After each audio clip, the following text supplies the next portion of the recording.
Says we're live. You want to double check us? Once you get in. Once I get everything. Yeah. All of the locations I can see it, because I'm gonna have to have the YouTube up on my computer so I can see the chat. Mute. Start I join. don't see anything going on Instagram though. Says it's live on both. You are live, it says. Okay, and then you are live, YouTube. Yay! So we're live. Okay. Are we live now? It doesn't show me for Instagram. You know what I need to do? I need to switch to a different account and then look and see it.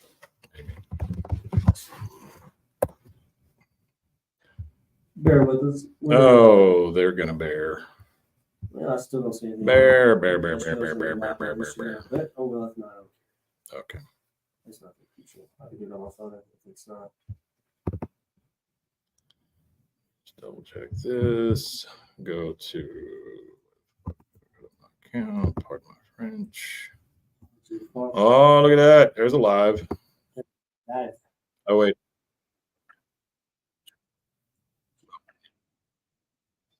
Oh, yeah, Okay, so we're live there. No, I'll add you to the thing. Yeah, Hang on. you're good.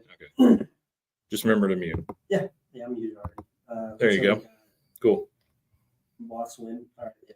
I don't understand the Instagram thing. You would think it would show. I don't know. That's weird. Yeah, We can work on that one. yeah, we figured. Okay. Oh boy. Hey, happy Sunday or whatever. I really hate it when people say those. Happy Tuesday. Happy. There's nothing happy about a Tuesday. No, that's not. I don't want that.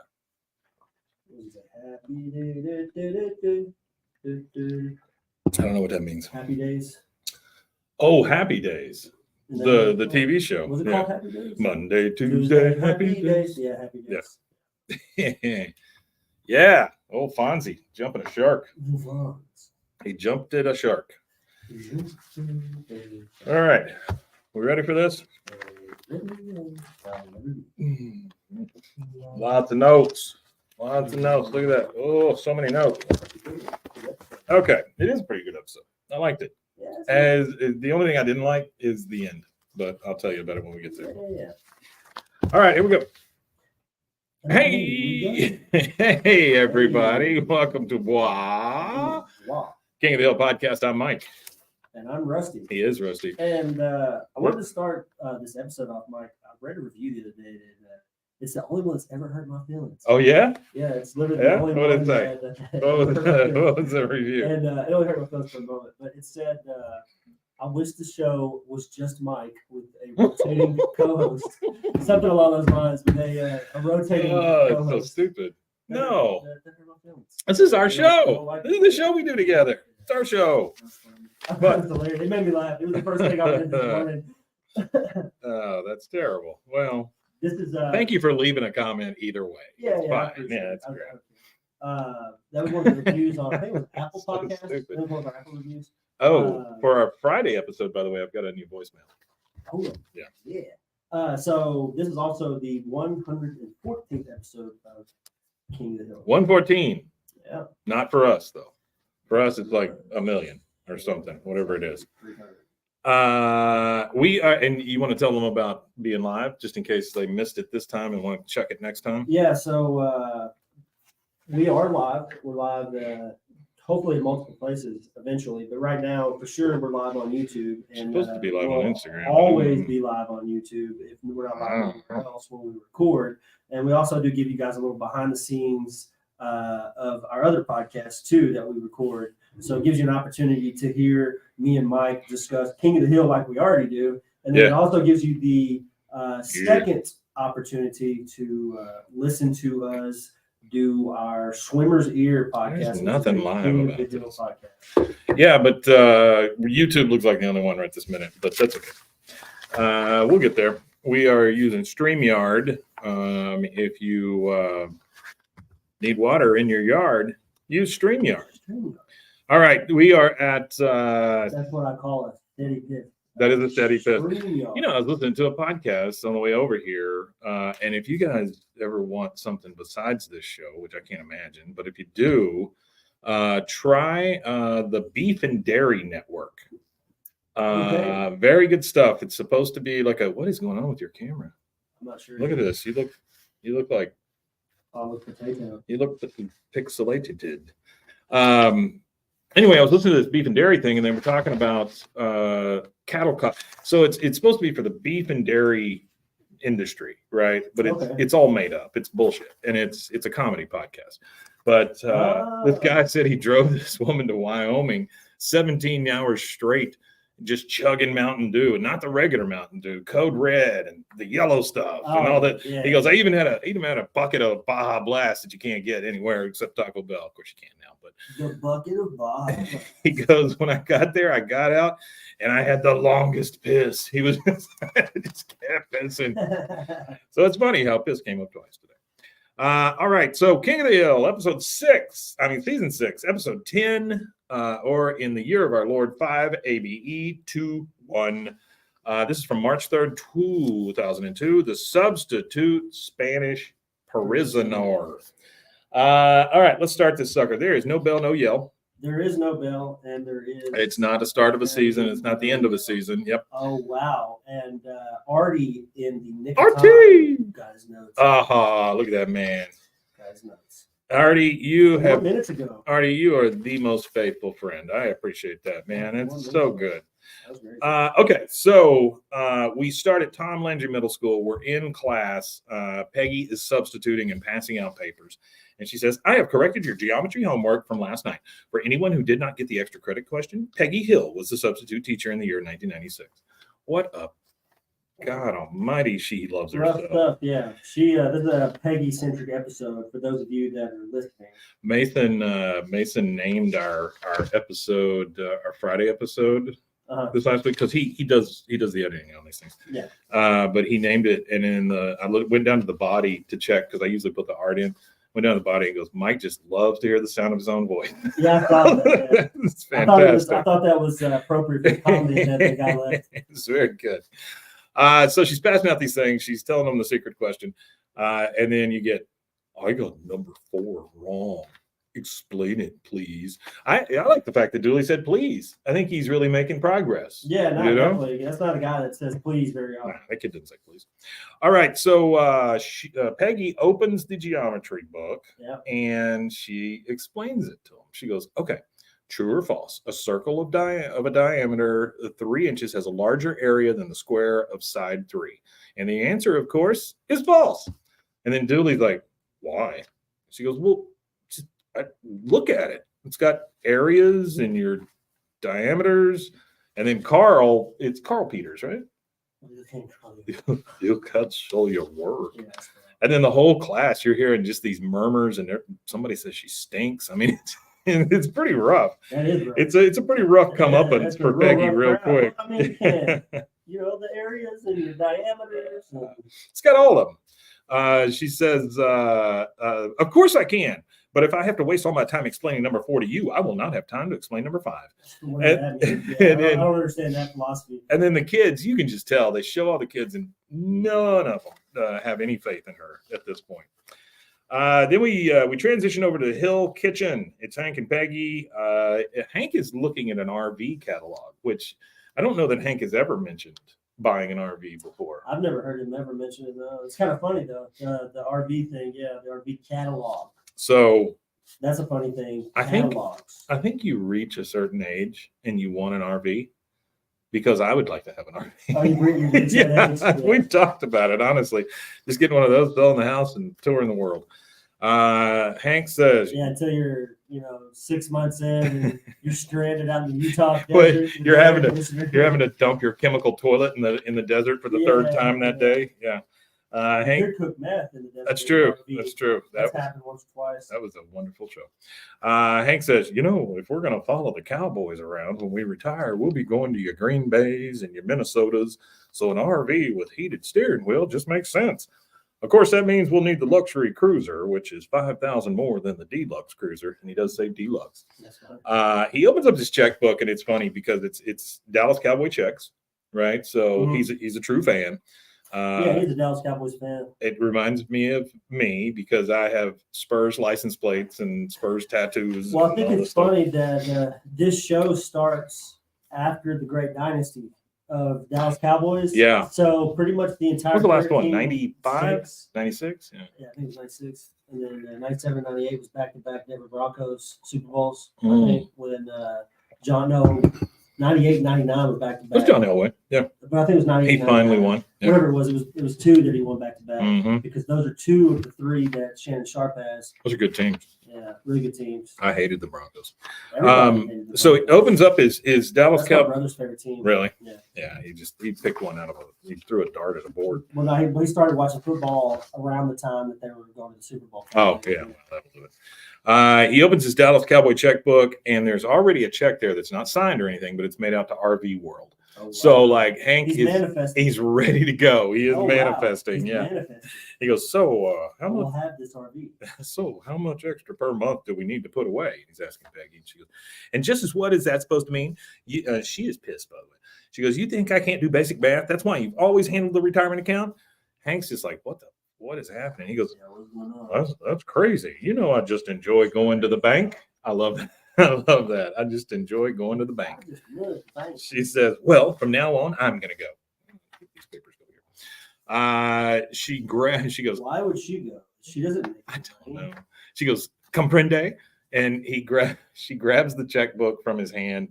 And then they kind of look at each other and she breaks. She goes, oh, Hank, I'm sorry. The truth is something else is upsetting me. He goes, oh, well, okay. You feel better? I mean, did you get it all out already? Yeah. So no, Hank, my entire life, I've always had all the answers. And today I didn't. And I'm scared. What if I'm really not as smart as I think I am? And she just starts crying into her hands. Hank says, come on, Peggy, you've got an IQ of 170. You've said so lots of times. Whoa. We got an echo. She goes, yes, but there could be a margin of error, especially when it's my own estimate. Oh, Hank, what if I'm average? Do you have any idea how dumb average is? And she just leaves. She leaves the kitchen upset. Yeah, Thing to say, it is an awful thing to say, but it's okay to be average. I do like when she gets to this thing, and If we didn't have average people, we wouldn't have fast food. I like how she has to deal with Jimmy Wizard a lot. It's fantastic. Well, that's below average. It is well below average.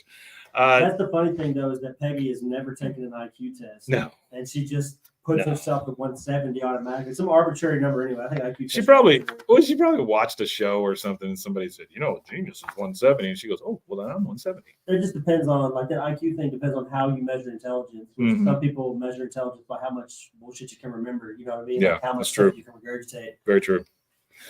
Let me see. Okay.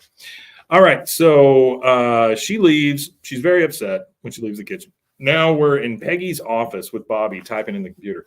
Now, I watched this morning, and Yep. her office looks so much smaller in this episode. Well, it looks more like the water closet. It's way less wide. It's a very, very small area. Definitely. It looks more like the water closet Yeah, office than yeah. it does like an actual Well, the office. water heater is literally right behind her desk Yeah, there. it's like boiling behind her. Yeah, I don't know. It looked weird. It does. It just looks exceptionally small. Bobby says the only intelligence testing site endorsed by the Intelligence Institute of Texas. Even I sound smart saying that. She goes, okay, Bobby, this needs to be official. She goes, ready? And he starts a kitchen timer, one of those, tick, tick, tick, tick, and it goes, or whatever. He goes, and go. And then we kind of get this montage of her typing like crazy. She's taking the test. Mm-hmm. Then the timer goes off, it rings. And we see Bobby sitting over there eating some ice cream, because why wouldn't he? She goes, done. And then the screen says scoring test, and how it has one of those little progress bars. Yeah. Progress bar. Click. I mean, it's pretty slow, honestly. And then it flashes, genius, ding, ding, ding, ding, genius. Yeah. That sounds like a scam. She goes, oh yeah. And so now she knows she's a genius because I've got a couple of facts real quick from Artie. Yeah. So the average IQ is between 85 and 114. Genius IQ is around 160. So she extremely overestimates it. Well, also, she probably said if genius is 160, I've got to be 170. Yeah. So the Intelligence Institute of Texas is similar to Who's Who. So it's like you submit your name and stats, and then they sell you the book. Those are always such a scam. Those who's who in education, You know who's what? who in turkey I plucking. submitted the Who's Who thing when I was in high school, Yeah. and I just checked off a bunch of crap. Yeah, that's it. And it was funny because everybody, it was going around the school that like, because I put basketball, I put volleyball, I put You said hockey, you did everything when you didn't do it. I put field hockey. We didn't have a field hockey team. I just put a bunch of stuff on there to be funny. That's great. And yeah. So it means nothing is the whole point. No. The Intelligence Institute of Texas is they're selling you a book to help you feel better. If you ever get contacted by something that says, "Hey, you're one of the who's who in this regional area or whatever, just pay us $1.99 for the book, and we'll get you in there, and we'll have a dinner and all this," don't do it, please. Yeah. Please don't do that. But that is a scam. Somebody offers you a free meal, and all you have to do is listen to their Mm. spiel. Go for the free meal. I've had a couple of. There's always free strings, steak though. dinners. There's always strings. Well, the strings are they want to tell you something. Most Well- of the time. I've never been to a free dinner that I had to pay for it after. So, like, yeah, that's true. As long as you can still run. So when we were in Orlando, I wanted to take my wife to Universal because she loves the Harry Potter stuff and all that stuff. You know, I was there for a podcast convention thing and took her along, and it was great. But me being a super big cheapskate, by the way, I did it again on this coming trip.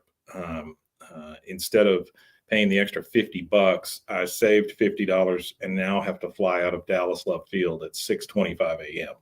So yeah, Dallas loves you. That's a random field to be flying out. I do that to myself all the time. But anyway, shit, what was the story I was telling? So that trip. Oh yeah. So we were in Orlando, and I'm a cheapskate, and so I was like, man, I bet we could get free tickets if we, do this thing. And so we went over to this booth, and you can get free tickets to Universal, which we ended up getting, but we had to go talk to a guy about a timeshare for like 4 hours. Now we got a free meal. Yeah. It was a hot dog, but we got a free. Yeah, free we meal. got a free meal. A 4-hour lecture, and then Universal for the rest of the day. Well, it wasn't that. It wasn't a 4-hour lecture. It was just a sales pitch, and we went all over this campus and went to all these little apartments and timeshare things and stuff. And then he brought us back to this place and tried to hard sell us. And I was like, nope, don't want it. Just want the tickets. And then he had to bring his boss over. His boss was tough. And then I was like, nope, just need the free tickets. Then they brought this woman over, and I swear they're all like Russian. Right? I don't know if it's some sort of some scam. Yeah, I don't know what it was. Yeah, I don't know. That sounds kind of scam. This woman's sitting there, and she goes, I said, no, I don't think so. I think we just want the tickets. She's like, okay. And it was almost like she said it as a threat. It was weird. But we got the tickets and hauled our ass out of there and went to see Harry Potter. Didn't get murdered. There we go. No, didn't get murdered. That's good. Not at all. That's good. Not even a little. Glad to hear it. All right, so we are back at the Hill House. We're in the kitchen. Hank is opening the mail. Bobby's sitting there. He says, Bobby, you got a people and a teen people. Peggy, you got a letter from the Intelligence Institute. And she just runs over, grabs it from his hand, doesn't say a damn thing, just rips the thing open, starts reading the letter. She says, Dear Genius, based on your high intelligence score, we extend an invitation to join an elite group, the 150 smartest people in Texas. Scam. Yeah. Copies of the handsome official registry of members featuring your name may be purchased for only $39.99 at $59.99 value.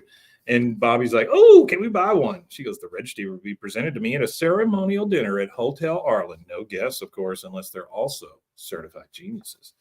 And Hank's like, well, that's okay. I mean, he hadn't even caught on yet. He didn't even care. He's like, well, that's okay. You go ahead and have fun. I'll just stay home and watch the ball game. Unless you want me to take that test. She pats him on the head and goes, oh. So condescending, just so condescending to Hank. Now we're in the alley with all four guys. So we got Hank, Bill, Boomhauer, and Dale. Dale says, my Nancy's a genius at having a great can. And then he just laughs and laughs, thinks it's the funniest thing ever. Hank doesn't laugh at all and goes, yeah, Peggy's pretty excited about getting her name in this book and the Institute puts out. He goes, Institute? This sounds He goes, yeah, the Intelligence Institute. They recommend that we buy 20 books, but I'm hoping Peggy will be satisfied with 8.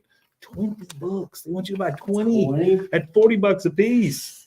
Shit, that's $800. That's gonna be a hard no. Dale says $20, eh? So they administer the test, then they sell the books. Sounds like she is getting ripped off by they. He goes, no, wait a second. He goes, you're getting scammed. I should know. I lost a bundle to that gypsy modeling school. Gypsy modeling school. Hank said, What is it? Gypsy I don't know. And that sounds like a scam too. I don't know, but I would love to go do an expose. Hank says, oh, Peggy, because he just realizes, oh, shit, Dale's right. And when Dale's right, you got a real problem. Yeah, you got a big problem. Dale is kind of like he's when he's right. Well, he's a canary in a coal mine, right? Yeah, if Dale's saying something, boy, it's probably too late to get out of there. Yeah. All right, now we're in the Hill bedroom. Peggy is trying on clothes because she wants to look great for this thing she's going to. And he says, I'm just saying, if something sounds too good to be true, it probably is. She goes, the books are almost $40 each. That is not a very good deal. Crazy. And the books are $40 each. She goes, it's not a very good deal. Like that seals the thing. Oh, it's not a very good deal. That's a terrible deal. Not only is it a terrible deal, I would have left. It's time to go home. Sure. Hank says, these pads are 8x10 scratch paper that Dale gave us, the ones with the picture of him holding a tennis racket. Well, it turns out those were part of a scam. Maybe you should go talk to him before going to this dinner. She says, honey, it is sweet of you to be worried, but I do not need your help. She looks at herself in the mirror. She's got this green pantsuit on. And she goes, oh, I wish my lenses were thicker. Yeah, that's crazy. I wish my lenses were thicker. Well, she wants to be a geek. She means. Yeah, but no, you don't want your no, you don't. You don't want your eyes to be worse. I want my eyes to be better. I wish my eyes were better. God, me too. Ooh, I hate these things. How long have you been wearing glasses? I started wearing glasses probably around 12, 13. Okay, so you've been wearing glasses. I had a balloon pop in my eye and it scratched my cornea. Oh, wow. And then I went to go see about it and they're like, oh, you got astigmatism. So, okay, great. I've been wearing glasses pretty much since I was probably 7 or 8. 7, 6, 7, 8, somewhere around there. Did you have to have those strap-on ones, the ones that strap onto your head? No, but I went through glasses like they were going out of style. Yeah. I would have to wear taped up glasses, for half the year, every year for a long time. Our kids, man, when they were growing up, oh my God, my parents got tired of buying them. We were buying glasses all the damn time. Soldering them and stuff like that back together. He was like, I'm not going to buy you a pair of glasses every 3 months because you can't take care of them. I don't blame you. One time I'd gotten in a 55-gallon drum that was empty, a big old metal barrel that you would use for like burning. You got in one? Yeah, me and my buddy were rolling each other around the yard. Sure, yeah. And I got in it, and of course, it's just filled with rust. Uh-huh. So I went in head first, and then when I got out, I couldn't see. My glasses were scraped to hell. Oh, I bet. From the rust inside the barrel. So I would imagine. And then one time I'd lost a pair. We had how many tetanus shots did you have to get? I didn't get it. No. We're good. I might still have tetanus. Got a little lockjaw going on. And then one time we had, as teenagers, we were doing a little bit of urban exploring, and what we thought we were exploring was an abandoned building, but it's an industrial building off of where Gulshan Road and that is right there. Okay. They have all that big industrial buildings that used to be there by Ashes, the bar. Sure. I know exactly what you're talking about because that Ashes is the one that I used to go to all the time when I lived out there by the lake. Yeah. And those metal buildings that were right there, they were all like a part of like a grain company or mulch. So when we were in the rafters, because we climbed up a ladder, and when we got in there, we're in the rafters, and it's just mulch. So the humidity's crazy, and I couldn't see it. So I took my glasses off and set them down. And we were doing like flips into the mulch and stuff. And then the big bay doors opened, and we were like, "Oh hell!" So we like scrambled out of there. But I scrambled out, and when we got out, I realized I didn't have my glasses. So I'd left my glasses inside of that hill, and I told my parents that I lost them in the field. Well, I mean, what's the difference? You lost them either way. They're gone. They're no longer. Yeah, our kids would break their damn glasses all the time. Yeah, it sucks. It's just, I don't know. When you're a kid, I don't know, glasses just. It's hard, man. Yeah. That's why they have those little rubbery ones that strap onto the kids' heads, Yeah. All right, now we're at the Hotel Arlen. We're in basically just a little conference room for the most part. There's a bunch of people sitting there. There's a banner behind the guy on stage, and it says, "Welcome 150 smartest people in Texas." And then the guy starts speaking. By the way, Jeff Goldblum. Yeah, Jeff Goldblum. I was going to say that. Yeah, that's Jeff Goldblum's voice. He goes, "Hello, my name is Dr. Robert Weiss." I never really figured out how to say his name. Yeah. Vezoza? Uh, Vezoas. I don't know. Whatever. Dr. V. Oh, Yeah, see? Vezosa. I'm the provost of the Intelligence Institute. It's such a pleasure and an honor and a little intimidating, I must say, to be standing here before you. My gosh. Boy, you can really tell it's Jeff Goldblum when he says stuff like that. My gosh. Oh my gosh. Before, I really like Jeff Goldblum. Oh, I He love had it. birthday He's today. great. He's 71. He's got a new show. I think it's Prime. That's going to be 71. But it's basically The Boys, you know, that superhero show. It's that, but for the gods. So it's like how Olympus deals with this one and Zeus and that and all this stuff. Oh, that sounds Anyway, pretty cool. yeah, it'd be pretty good. That. Yeah, it looks good.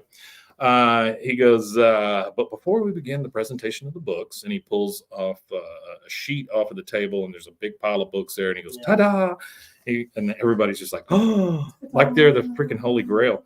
I'd like to talk about an exciting way for you to take your brain power and your lives to the max. Now, when they do that, they show the audience, and we see Jimmy Winchard sitting there in a light blue tuxedo. That's the big giveaway. If you look around and you see Jimmy Witcher in the room you're sitting in, you're not sitting in an institute of intelligence. You're sitting at somebody's ego. A table with a couple of egos. Let go of my ego. He's wearing the exact same tux as Jim Carrey from Dumb and Dumber.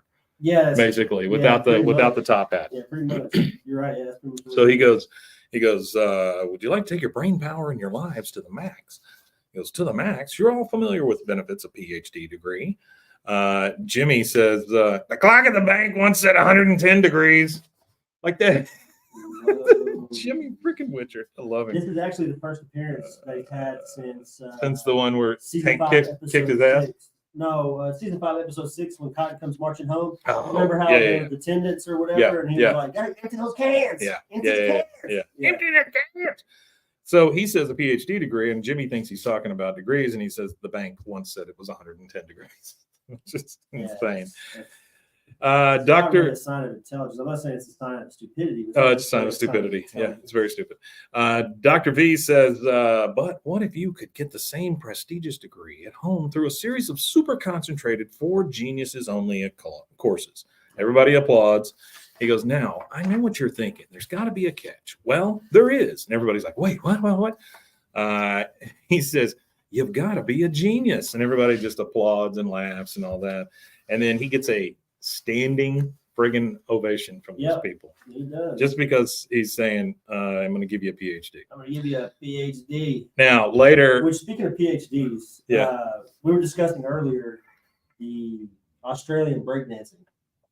So, come to find out, it's a 38-year-old Australian woman, but she has a doctorate in like cultural studies and something to do with like cultural movement or something like that. But it's breakdancing. Essentially, she has a PhD in breakdancing, and she wiggled around on the floor like a toddler trying to get her ass wiped.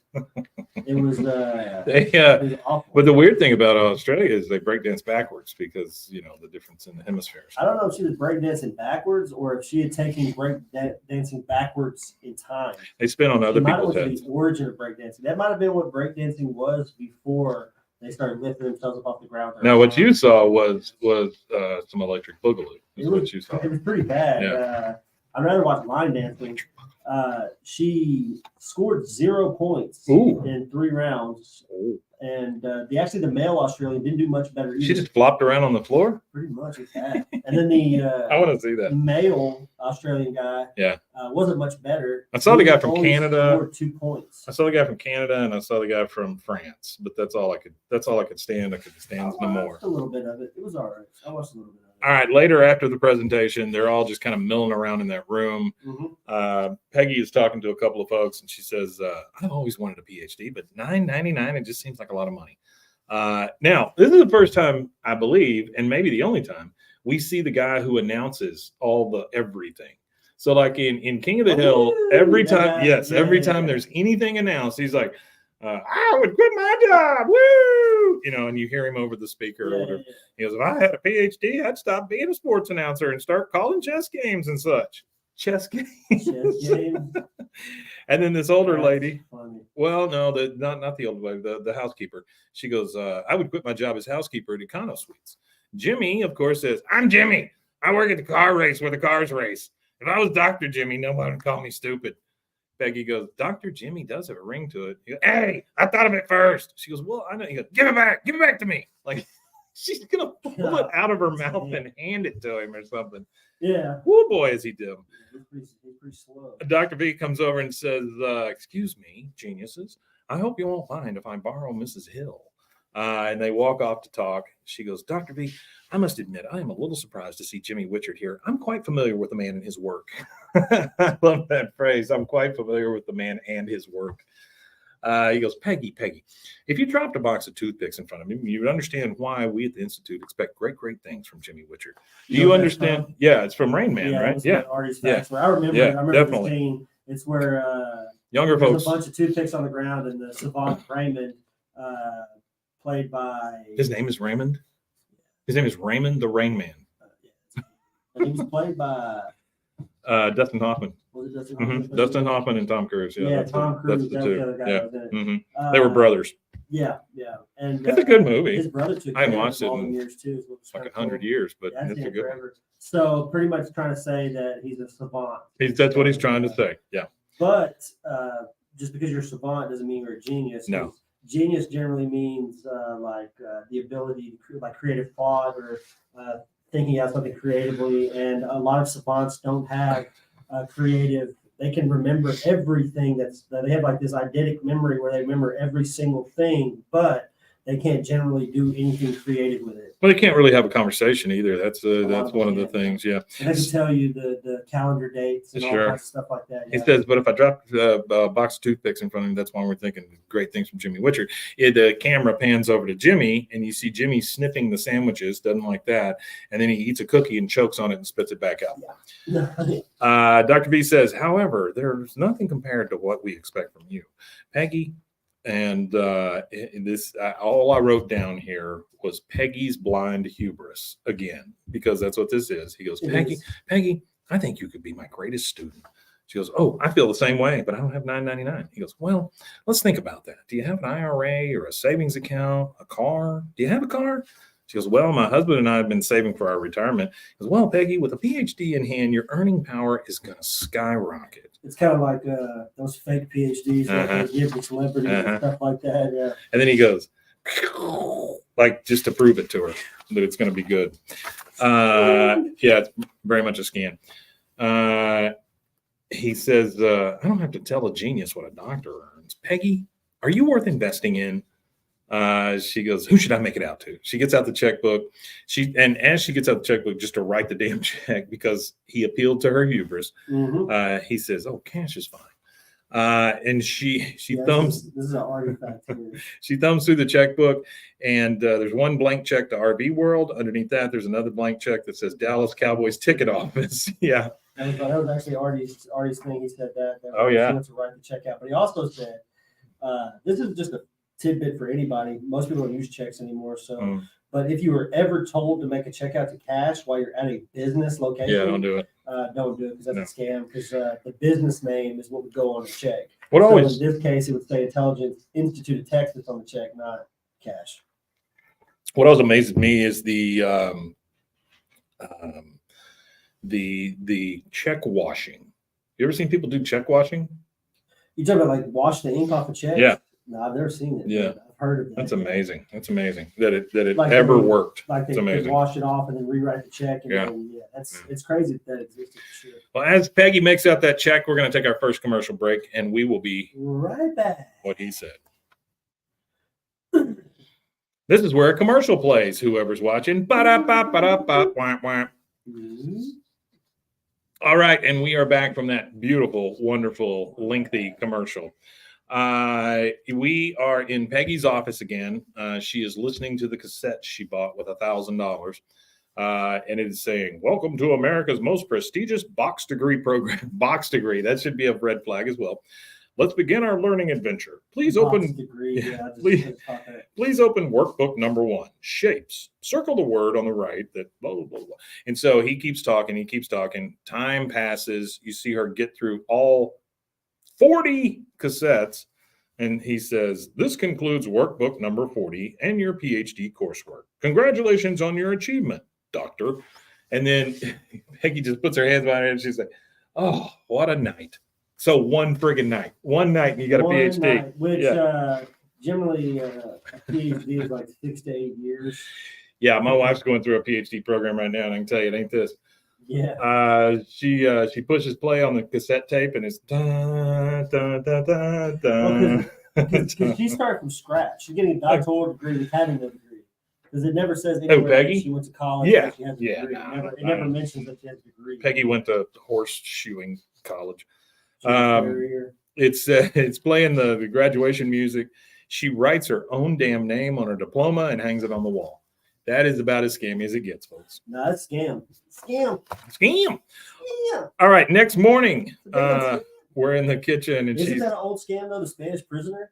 Oh yeah, That's an yeah. old thing. See, Yeah, that's why why he this mentioned that, but yeah. he never mentioned about Yeah. it because I've never heard of the Spanish prisoner. Now I've heard of the Nigerian emails.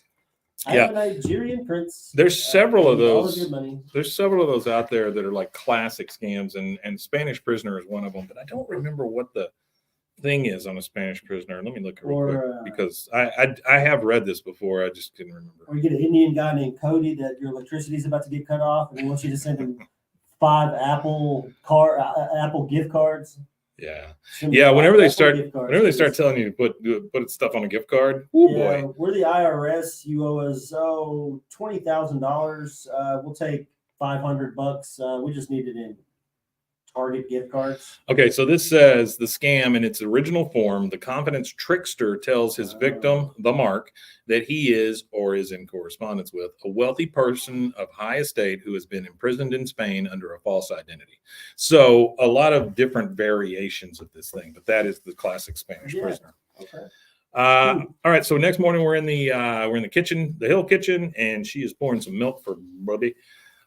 She goes, say good morning to Dr. Peggy Hill. And Bobby says, and how about some eggs, doctor? Hank says, Bobby, don't make fun of your mother. She says, Hank, let me bring you up to speed. I have a PhD now. Don't make fun of your mother. I have a PhD now. The Intelligence Institute sold me everything I needed. He goes, they sold you a PhD for how much? She goes, $9.99. He goes, what? Where the heck did you get that kind of money? From our retirement account. Oh, man, come on. He says, that was supposed to be our reward for all these years of responsibility. How could you do this, Peggy? She goes, wait, are you mad because I didn't do this sooner? What the fuck? What? He goes, no, I'm mad because I didn't put my foot down the moment I knew you were in over your head with a bunch of con artists. She goes, oh, I see. Okay, so the only people who think I'm smart enough to earn a doctorate must be con artists. Is that it? He goes, I'm not convinced that they think you're all that smart, Peggy. They could have rigged the test so anyone would look like a genius. She goes, anyone, Hank? And then it flashes. We get a hard cut to Peggy's office. Luann sitting there taking the test, and she goes, woo, I'm a genius. So that pretty much proves his point. Hank says, okay, that's it. I'm going to leave you two geniuses right here while I clean up your mess. And he starts to storm out. Peggy. That's good. I like this scene. This is a rare moment where Hank flips his shit over Peggy creating an incident that he has to fix. Because that's the thing is Hank is Peggy's fixer. Yeah. Not only fixing the house and stuff like that.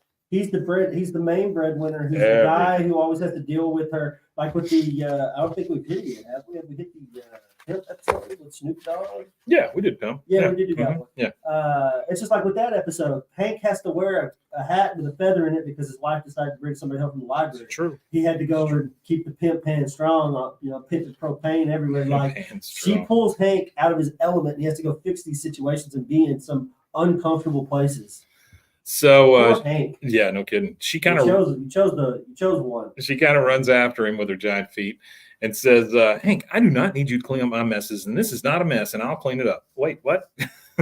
He goes, it's over, Peggy. Let me put this in words that even a genius can understand. You're not a genius. And her face just drops, man. He goes, look. Tough. He goes, it's look. tough having an IQ of 147. What I mean is, That's okay, me. I have an IQ of 147. you've got what they call book smarts. Now, if we wanted to write a story about you losing our money, well, hands down, you're the one for the job. But if we want to do something that needs street smarts, like getting our money back from the jerk who stole it, then I'm the guy. She goes, I can take care of it, Hank. Luckily, I have enough faith in me for the both of us. She goes, Hank, and then just kind of storms off, right? Next, we're at the well, here's what we see. We see a picture of the Intelligence Institute of Texas, right? The business addresses. And then it lowers because it's a freaking postcard. Yeah. And she's looking at the Casa Linda apartment. Yeah. So the divorced dad apartments here. And also, from what I understand about this, while she's looking at the list, all of the names, there's like a long list of names under apartment 205. Yeah. The few that you can see is the Intelligence Institute, Nutribution, the Inventors Organization of Texas. Look, I've got it all. Yeah, all the ones, you got more than I do. Actually, he only has apartment 205. Well, before it is 204, and it just says Grund, Grund. Debbie Grund. Okay, that's true. And then 205, it says, like you said, the International Institute or the Intelligence Institute of Texas, Nutribution, and the Inventors Organization of Texas, and those are all in 205. So these are three separate scams he's running. Separate scams. So I imagine the Nutribution is like where you could lose up. It's like And then I imagine the Inventors Organization thing is similar. Oh, it's just if you have an invention.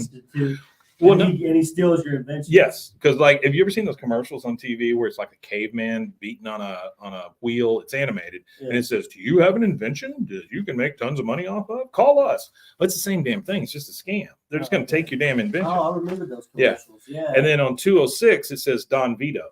So it's that guy that remember the wasn't it the episode that was by Vinny Don Vito or whatever it was? Yeah. Isn't that right? Yeah. So I think it's a writer. Yeah, it's a writer. So she looks down, she finds it's 205. She comes up, she knocks on 205. He answers and he looks rough. Like he is not in great shape. Like he's all grown out and looks tired and looks like he's been strung out. I mean, it's tiring. Oh yeah, it is. It takes a while. She knocks on the door. He answers in his disheveled look, and she goes, "I came for my money back." He goes, "No. Listen, I said you'd lose up to 30 pounds, up to." And she goes, "You said I was a genius." He goes, "Oh no. Okay, didn't you read the fine print on your diploma? It clearly states no refunds, not a refudio. Okay, no refunds. Nada refui. Same thing, sure." And then he's I don't know. And then he slams the door in her face. So she is obviously pissed off. She now knows she's been conned. We were supposed to have a Spanish correspondent. I remember here. We were supposed to have somebody that was supposed to translate all the Spanish. Oh, I do remember that. That was a long time ago, though. A long time ago. I can't remember how far back. We need that person. If anybody out there knows Spanish and you want to be our Spanish correspondent, I would love for you to do that. And because you could do also is you could give us audio clips of us how to pronounce. There you go. Oh, that'd be great. Yeah, I'd love that. Anybody want to do that? Job's open. Yeah, a lot of jobs. He slams the door in her face. Next thing we see is they are meeting at the racetrack.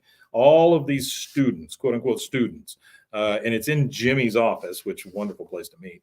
She goes, "Unfortunately, I called you here to give you some bad news. Dr. V is a con artist. The PhDs he sold us aren't even worth the paper we printed them on." Now, the old lady says, "No, what? Impossible. I've already received several graduation gifts, a hat, a toaster, and a hat." So 2 hats. She goes, a lot of hats. Peggy says, "Well, turns out those intelligence tests tested nothing but our gullibility." And Jimmy goes, "But we took the test." Okay. All right, Jimmy. And the crowd, the entire crowd there is like, yes. Yeah. The entire crowd is like, yeah, we took the test. She goes, "People, let me see if I can explain it to you another way. Things are not always as they appear to be. This looks like I pulled my thumb off." And she does that thing, where you move your thumb on your hand or whatever. And Jimmy freaks out. He's like, he says, "Oh, she pulled her thumb off. Call a doctor." And then the old lady steps up and goes, "I'm a doctor." Because they've all got to make PhD. Yeah, love that. Love it. That's a good joke. Yeah. She goes, "No, Viosa or whatever his name lied to us to get our money." And the old lady or the announcer guy goes, "Oh my God, we were scammed." Old lady says, "Oh, he took us for saps." And then the lady who cleans at the motel, she goes, "What do we do now?" Peggy says, "Well, we get our money back by conning the con man, and here is how it's going to go down." And then it fades into this plan, right? And it's very Ocean's 11 kind of stuff, right? They're showing you. I think it's more like The Sting. You ever seen The Sting with Paul Newman and those guys? Robert Redford, Paul Newman. That was a little. You should watch that. Dated. You would like it. I watch a lot of It's old very movies, good. but I haven't seen that one. Well, I'm watching a lot of public domain horror movies. The nice thing about The Sting is it's set like in the 20s or 30s, Mm-hmm. and so it doesn't feel old, like an old movie. You know what I mean? Because it's a period piece anyway.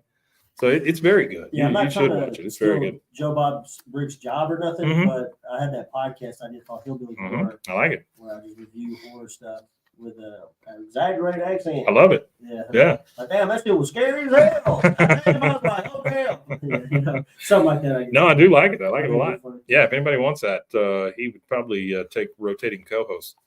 All right, so we fade into the plan, right? And Jimmy's watching and just eating a hot dog. Peggy goes, "Viosa already knows that Jimmy works at the racetrack. What he does not know is that the mob fixes the drag races. And Jimmy always knows who's going to win." Jimmy goes, "Wait a second, there ain't no fixed races." She goes, I said it was a con, Jimmy. I'll tell Viosa there is an illegal betting parlor at the Econo Suites where all of Arlen's high rollers bet on the races. It shows the lady cleaning and she makes up all the rooms and all this stuff. So it's showing these things as she's talking about them. The cell phone rings and she says, "Jimmy calls me from the track." And then you see Jimmy and the announcer in the other room calling her. And she goes, "And gives me the winners in advance. I placed my bet. Tug," who is the name of the announcer, by the way, announces the results and win. And we win. We will convince Viosa he has a sure thing by letting him win 2 races. The announcer guy says, "We're going to give him more of our money." She goes, "Just another $1,000, just another $1,000 a piece to gain his trust. Then his natural greed will take over and he will place a huge bet. And we will fix the last race so he loses it all. Who's ready?" And so you see like the plan come together. Everybody kind of get convinced. Jimmy says, "We're going to con him." Yeah, it seems Con him good. It seems like even It worse does. than It's terrible. being conned. It's terrible. Like, they're conning themselves out of money now. The So, crowd of folks all cheer. They think they got him, and that fades into commercial. We're going to go con some sponsors, and we will be right back. All right, we're back, and we are at Casa Linda. Sorry. No, you're fine. A quick fact about what Peggy's trying to do. Uh-huh. So what Peggy's trying to do is there's a con back in, it's an out-of-date con now, obviously, but it was called the Wire Game or Wire Scam. Mm-hmm. So they have a mark who's lured into wagering on off-track betting by promising advanced knowledge of the outcome of a race. Yeah. It was one of 2 cons used in The Sting. Yep. And it was used in the Bottle Job, Mm-hmm. which was in 2010. Mm-hmm. So the Wait, the Bottle Job The Bottle Job. made in 2010? Yeah. I've never watched that. I did. Okay. That's one. I love a good con movie. One I'm gonna check out. So that's that. And then here in a minute, the reference hasn't happened yet, but the nose touching, where he touches his nose as he leaves. Yeah. That's direct reference to the Sting. That was the signal between the scammers and the Sting. Yep. This has Timothy Hutton, and that's pretty much the only person I know. But anyway, that's the Bottle Job. All right, so we're back at Casa Linda. Peggy knocks on 205. He answers, sees it's her, goes to shut the door. She slams her giant ass foot in there to keep the door open. He goes, "Wow, you got a big foot there." She goes, "Please, I need that money." He goes, all right, here. Help yourself to a bottle of herbal bust enhancer. It's a can, even though he says bottle. And we'll call it even. She goes, "Oh, I shouldn't even tell you this, but you have got the opportunity of a lifetime. You lend me the money, I will cut you in." And then we're at the Econo Suites getting ready for the con. Mm-hmm. So obviously he falls for it, right? Or we think he does. He falls for this thing. Now we're at the Econo Suites, and they've got a room, and they're making it look like it's a betting parlor, right? And they've got set up pretty good. Oh, they really do. And this is very much like the Sting. Peggy says, "Time to bait the hook. $1,000 a piece, please." And she looks at these folks, and nobody wants to give their money. The old lady said, "Ilsa's already taken us for $8,000. If I lose this, I'll have to be buried at sea." Which Artie left me a fact for that. Actually, he did. Well, Artie was in the Navy, right? No, he was in. I thought he was a Navy He guy. was in Hawaii. Okay, same thing. But he looked it up. So there are companies, NewEnglandBurialAtSea.com. Private companies do this. I want to be buried at sea. Anywhere from $5,000 to $10,000, which is about as much as a damn burial on land. That's what I'm saying. But it Burn my ass. It's cheaper. It is, yeah. It increases the cost depending on the length of the journey, number of passengers, and stuff like that. But there's New England Burialatsea.com. They just dump them off the boat? They offer a 4 to 6 hour trip on a 65-foot yacht starting at $7,500, and they'll put a shroud as well on the burial at sea thing for $7,500. Well, that's awful nice of them. But yeah, so if you want to get buried at sea, go ahead. New England Burialatsea.com. Around here, we'll do it for $50. Code Bwaaa KOT. Save 10% on your burial. 10% discount. She goes, "I'll have to be buried at sea." Peggy goes, "You have my word. They will put you in the ground." And that goes for all of you. They're going to put you all in the ground. So everybody puts money in. Cell phone rings. The cleaner lady is downstairs. She goes, "Dr. Vyasa just checked into room 27. It's on." And so the next thing we see is we see the doctor getting his tux on in his room. He gets a knock at the door. He gets a room key slid under his door because this is the big secret place where he's going to make a lot of money, right?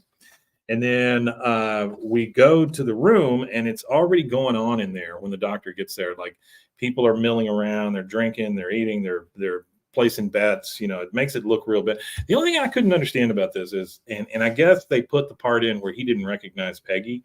Because why didn't he recognize these people? I'm not really They sure. were all in his big intelligence class. Yeah, they were all. Yeah. Yeah, not only that, one of the things that kind of stumps me about all this is how and why does Jimmy Witcher know all the rig? I don't know. Well, he doesn't. That's what they're live- saying. He doesn't. So they're making it up as they go.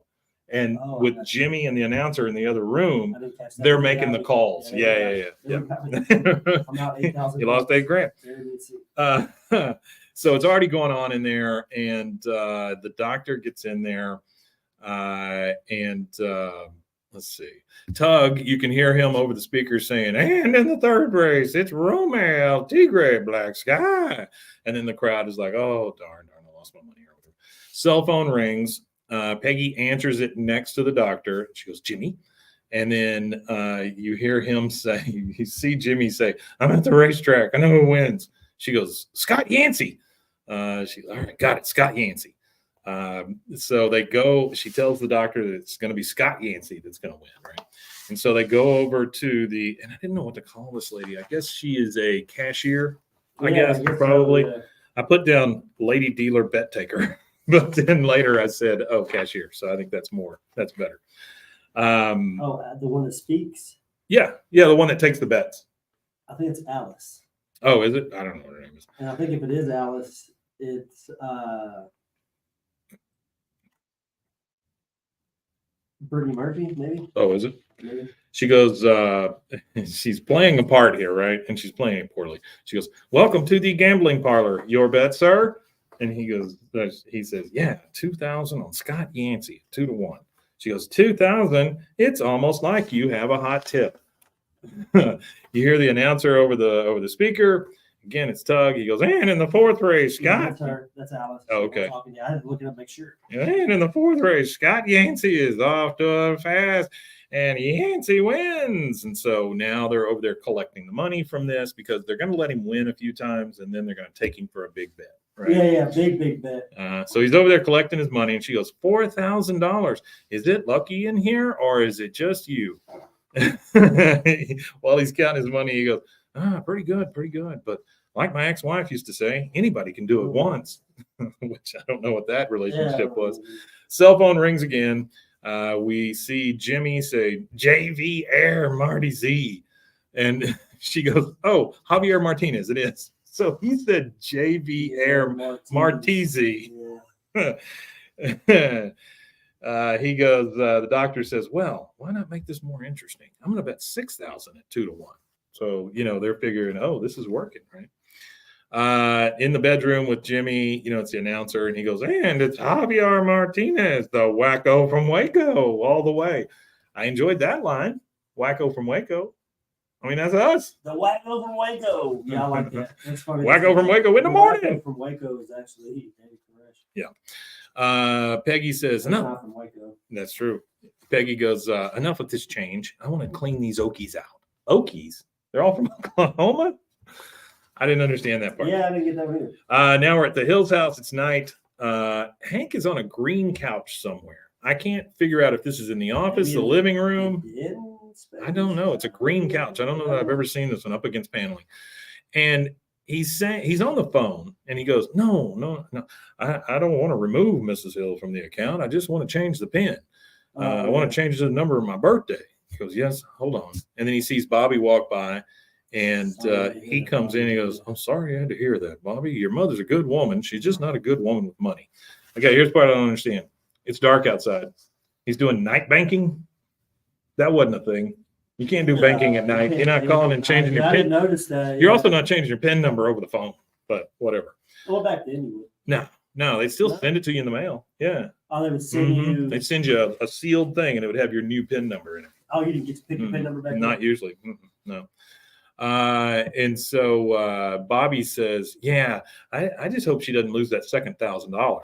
Hank's like, what? He goes, I'm sure she won't. It's just running a fake gambling parlor out of the Econo Suites. It's not as easy as it sounds. You got races to stage, odds to rig, a lot of money to keep track of. But if anyone can do it, it's Mom. He goes, oh, God. Yeah, it was very dramatic. It was. Oh, God. We're back at the Econo Lodge, and the cashier shoves a ton of money the doctor's way because he's won again. She goes, it's good. There's plenty more where that came from. And then Peggy goes, RJ Dobbs. He says, he looks at the sign and he goes, oh, that thing's 4-1. Well, how much should I bet? 10,000? Should I bet 15,000? And then you hear the announcer or Tug say, looks like they're ready. And then Peggy says, well, you came with 8,000 and you doubled it. Why not bet all 16,000? Because she's trying to get this last one in. We're really going to screw it. Get it going. Oh, no. Cashier says, last call for bets, sir. The doctor says, well, I could bet it all and win $64,000. Yeah. On the other hand, I could just take my money and walk out of here. He starts shoving his cash into the briefcase. So this is screwing up the whole plan. That's right. Peggy goes, but you're going to win. I promise. He goes, yeah, I don't know. Somehow it just seems greedy. It just seems greedy. Goodbye, Peggy. Thank you so much. Thanks for all this money. And he's just laughing. He's tapping on the, by the way, it's one of those silver metal briefcases. And he's just laughing as he backs out of the door. The whole crowd looks stunned. The announcer goes, and RJ Dobbs loses.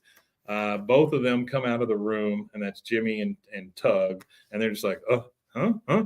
And she says, he didn't place the bet. The announcer goes, what are we going to do, Peggy? He took all our money. Hank busts in at the last minute. He said, Peggy, Bobby told me everything. She goes, oh, Hank. And she's like crying.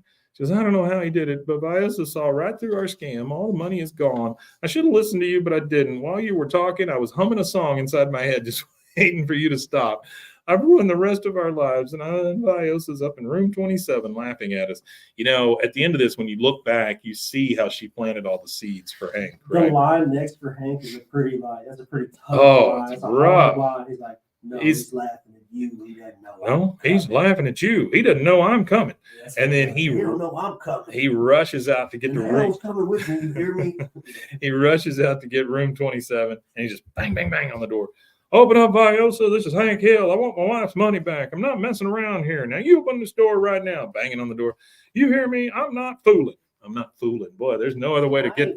Yeah, that's how you put fear in somebody. I ain't fooling. I'm not fooling.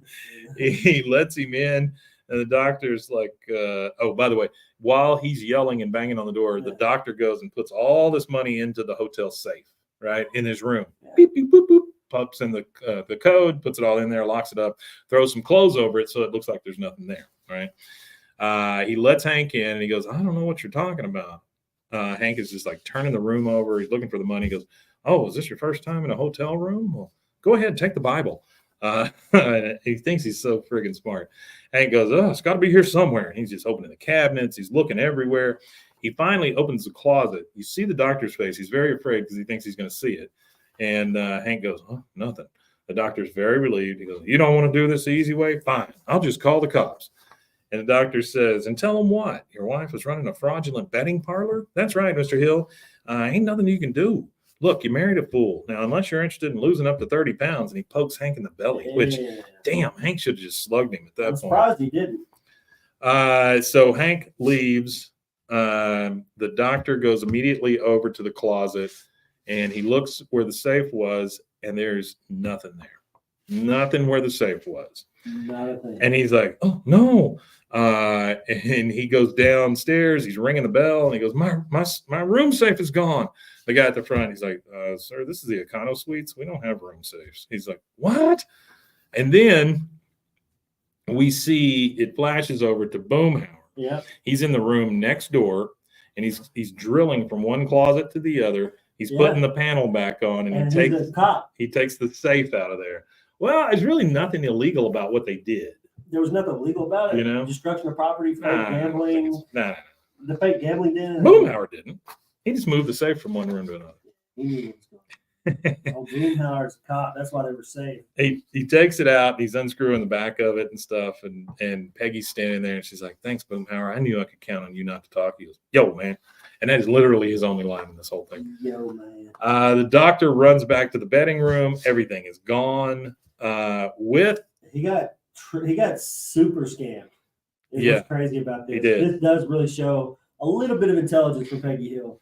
Well, and my favorite part is they left the 150 smartest people in Texas book on the bed all by itself. Yeah, that was great. He picks it up and he's just like, oh, shit. Because he knows they got him. They got him.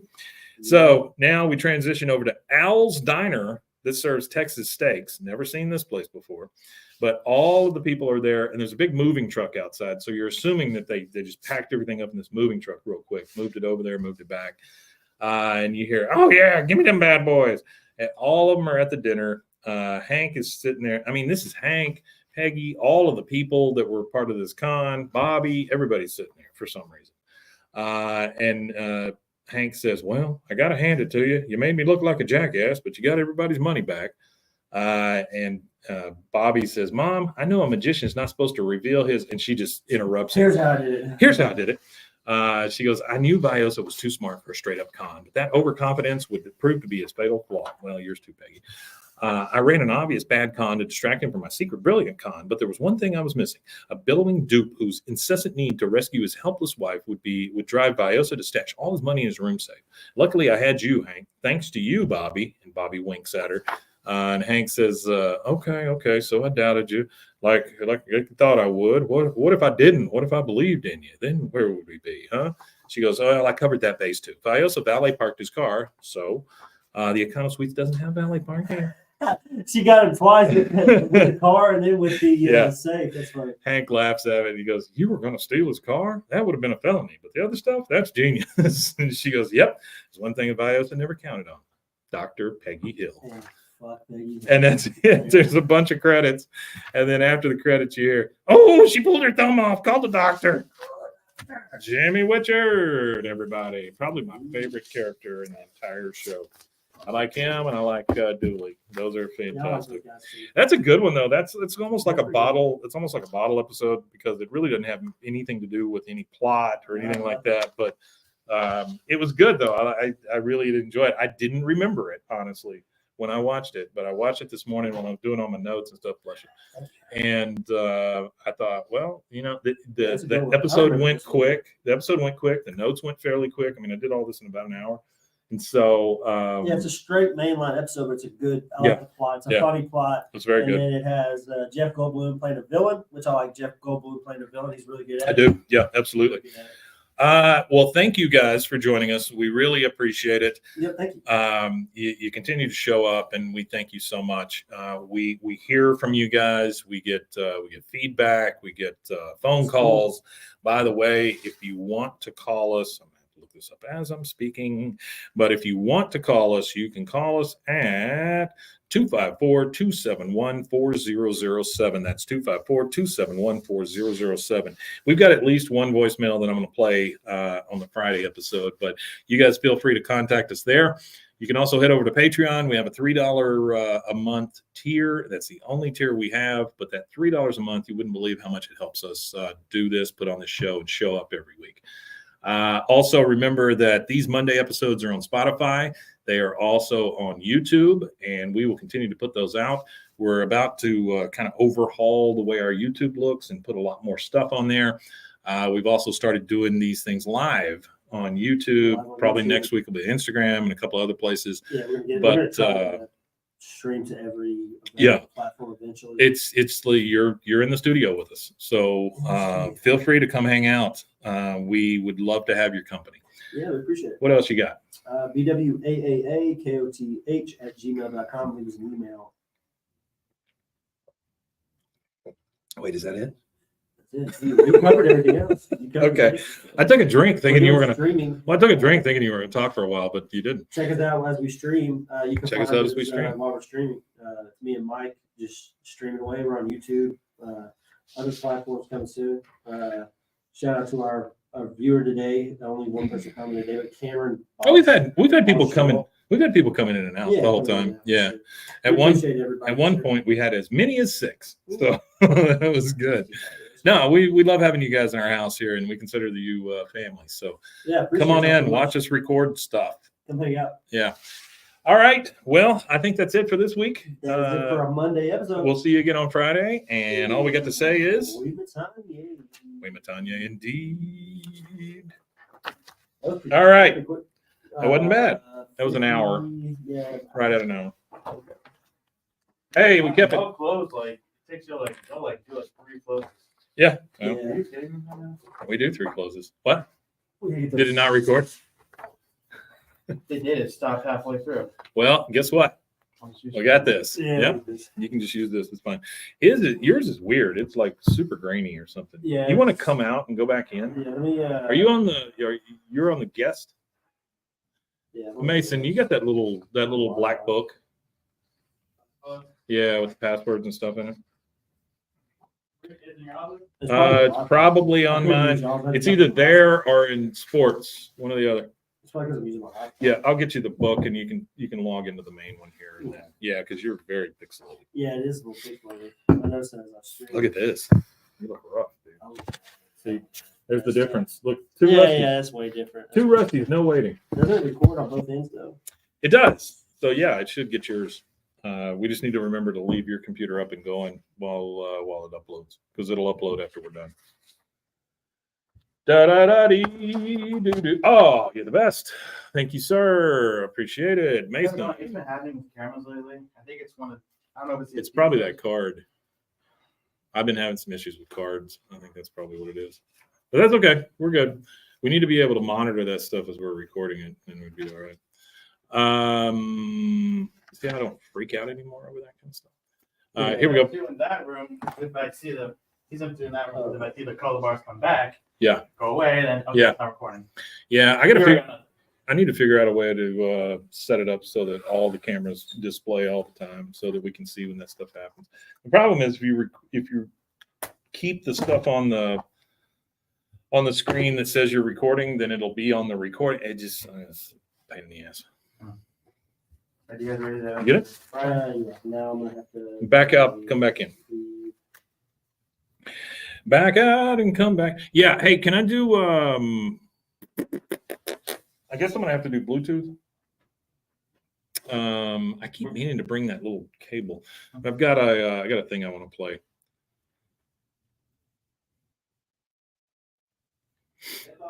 Okay. Give me a sec. Hold on. Okay. Turn off. Boom, boom, boom, boom, boom, boom. Oh, He turned it off. It went click in my ear. Oh, there's another click. Clickety click click. clickety back. Don't come back. Tell me when you get back in. Try now. Yeah, give me a second. It says connection unsuccessful, so I'm going to forget that one.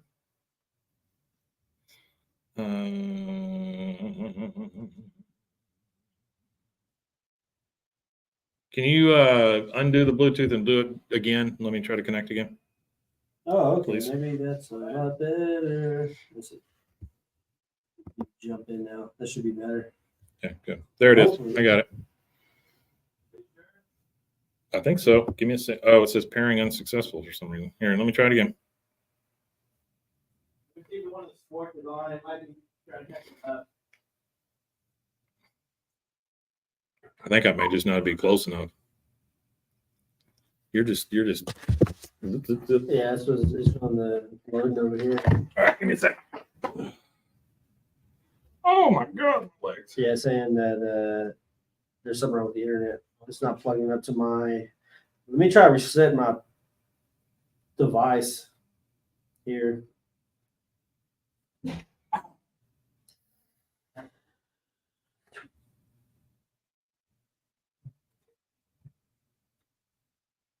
I'm gonna restart my computer and see if that helps.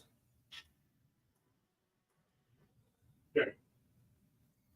I'm gonna restart my computer and see if that'll help. You got the audio going? Thank you, sir. My computer hasn't shut off in like a year or so. Let me see if that Sure. will help it out. Oh my God. My wallet's over here. Stupid fucking pants. My wallet came out. What happened? Where'd my wallet go?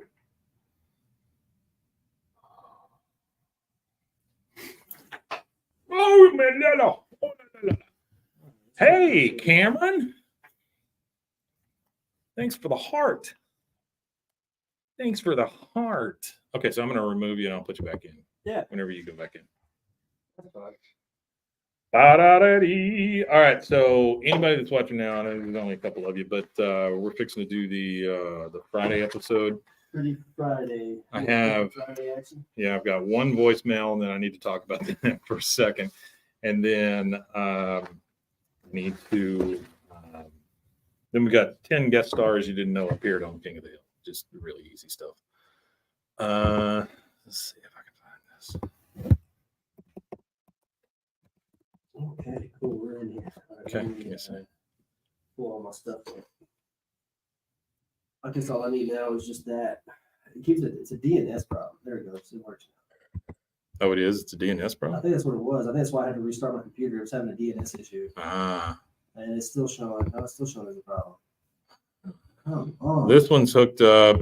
Get on It just says the connected, no internet. get on the guest. Get on the There's guest a thing one. on the guest one too. I Well, don't know here, why it's- try. I'm on the guest right now, so try that one again. Okay. That's it. Only you.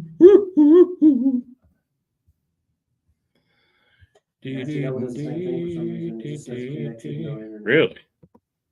Yeah, it says That's it's so connected. weird. It just says no internet. And Hmm. I tried to run the diagnostic. It doesn't do anything because it's stupid. This internet sucks, man. It's really bad. Let's see if I can figure it out. That's all. Because I had to use my phone internet to get to work. Yeah.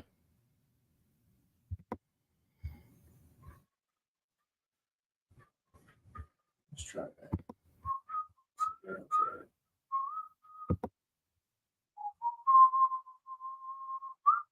Oh, there it is.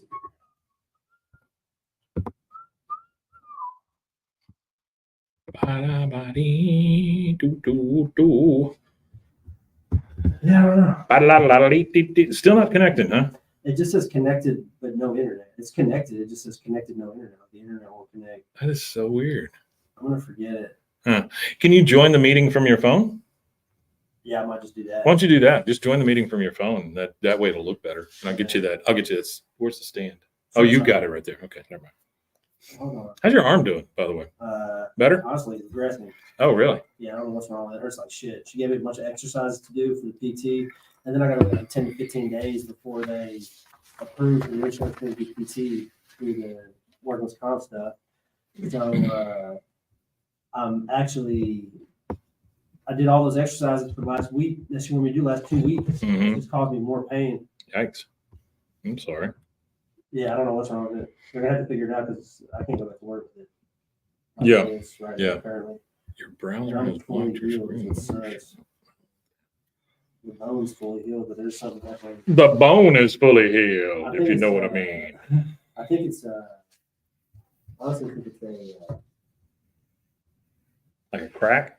Like a stress fracture? no, I think it's something in my nerve or tendon or something. There's something wrong there. No, Nerve something tendons. non-bone related, yeah. Yeah.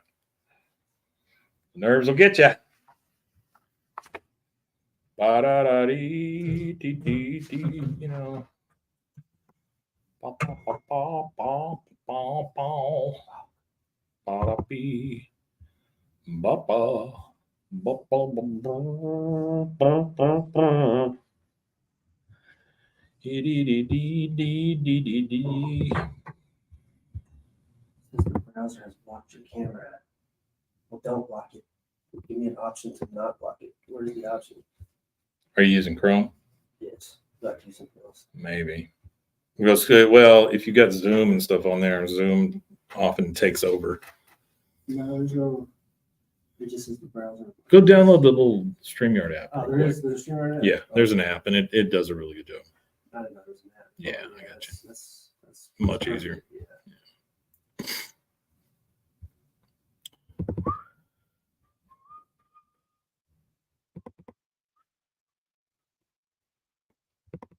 Da-da-dee. Are you sure this is stream right Da-da. now? Yep. Where's it at? Is it Apple? Maybe it is. Might just be Apple. iOS. That's okay. Shit, maybe so. I'm sure. Yeah, sorry. That's all. I'll get to work. Da-da-dee. Da-da.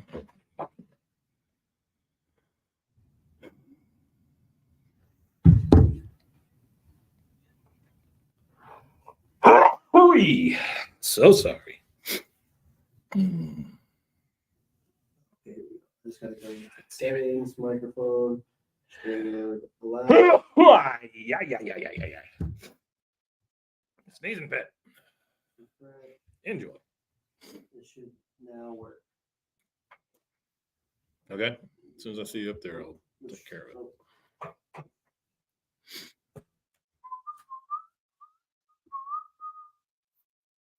Oh, God. Southwest can't wait for me to be there. That's super weird. All right, so it says connected, not connected to the internet, but I could pull up YouTube and YouTube pulls up.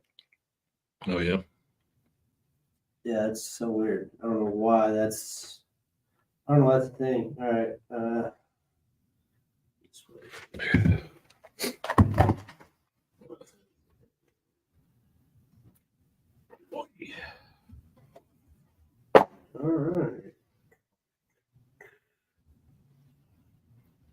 That's that. We're good. A little rusty. You got it? Yeah. Okay. Wait, hold on. Oh, there you are. That's weird. This causes reverberation, the reverb, but this phone doesn't. Oh, really? Yeah, because I turned my mic on To see if there was any kind of. Yeah, yeah. Oh, hold on. Your phone. There you go. There we go. What happens if you turn it sideways? No. It does that. It doesn't rotate the It doesn't screen. rotate the screen. Let's see, Okay. All right. probably because I have it locked. Oh, it could be. There's that or there's that. But I think that's better.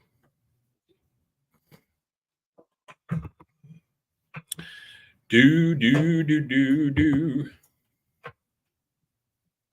Is that it? Promise we're about to start, folks. Does that work? Yeah, it's much better. That's weird. Much better. All right, I was going to see. Maybe I don't have anything. I'll take care of it next time. All right, there we go. We back. All right, we're about to do our Friday episode. And I need to play something. So I just want to make sure that's still hooked up. And it is not. That's neat. Oh. Fucking Bluetooth. Yeah, it looks fine. Yeah. Don't worry about it. I was connected to the roadcaster. No, this is too far. That's all right. I'll just put it on the phone. No big deal. Okay. Oh, and you disappeared. Where'd you go? Pop-ups just pop up. I don't know what's going on. Come on. So much. Mm-hmm. Yeah, they really suck. Mm-hmm. Mm-hmm. We had it. Mhm. No stuff. I don't know what I did there. This whole bird. Let me know when you guys are actually going to. Yeah, we're taking too long for them. All right, it's back. I don't know why the volume I can't. I don't want to hear it. Mm-hmm.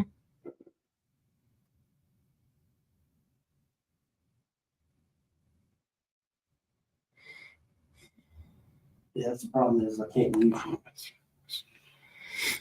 So we're gonna hear your voice. Everybody else probably can't. 1, hear 2, 3, you. 1, 2, 3, 1, 2, 3.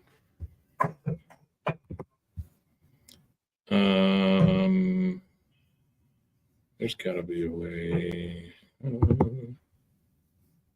Like, I'll turn my volume down as far Yeah. as it'll go, but Okay. I don't know Well, if that's I can fine. hear It is what it is. It's okay. I don't know why you can't. Well, because it's really weird. It's counting the video. It's counting it as a phone call. Like in the actual thing there's not a volume control? No, there's not. So the app is acting like it's a phone call. So Mm, you can only turn the volume down on a phone call so far. gotcha. Yeah. Okay. Since the internet's working on here, I'm just gonna try to. Okay. I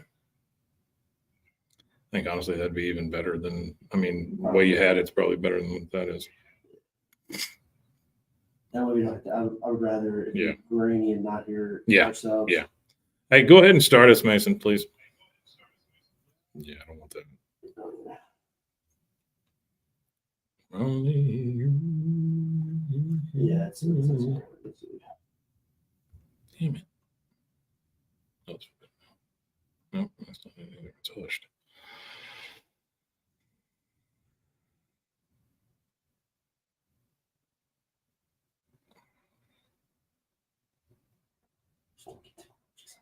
Yeah, no shit.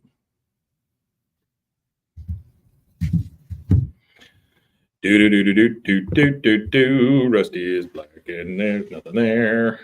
Big old blackness in the air. Yeah, I'm just gonna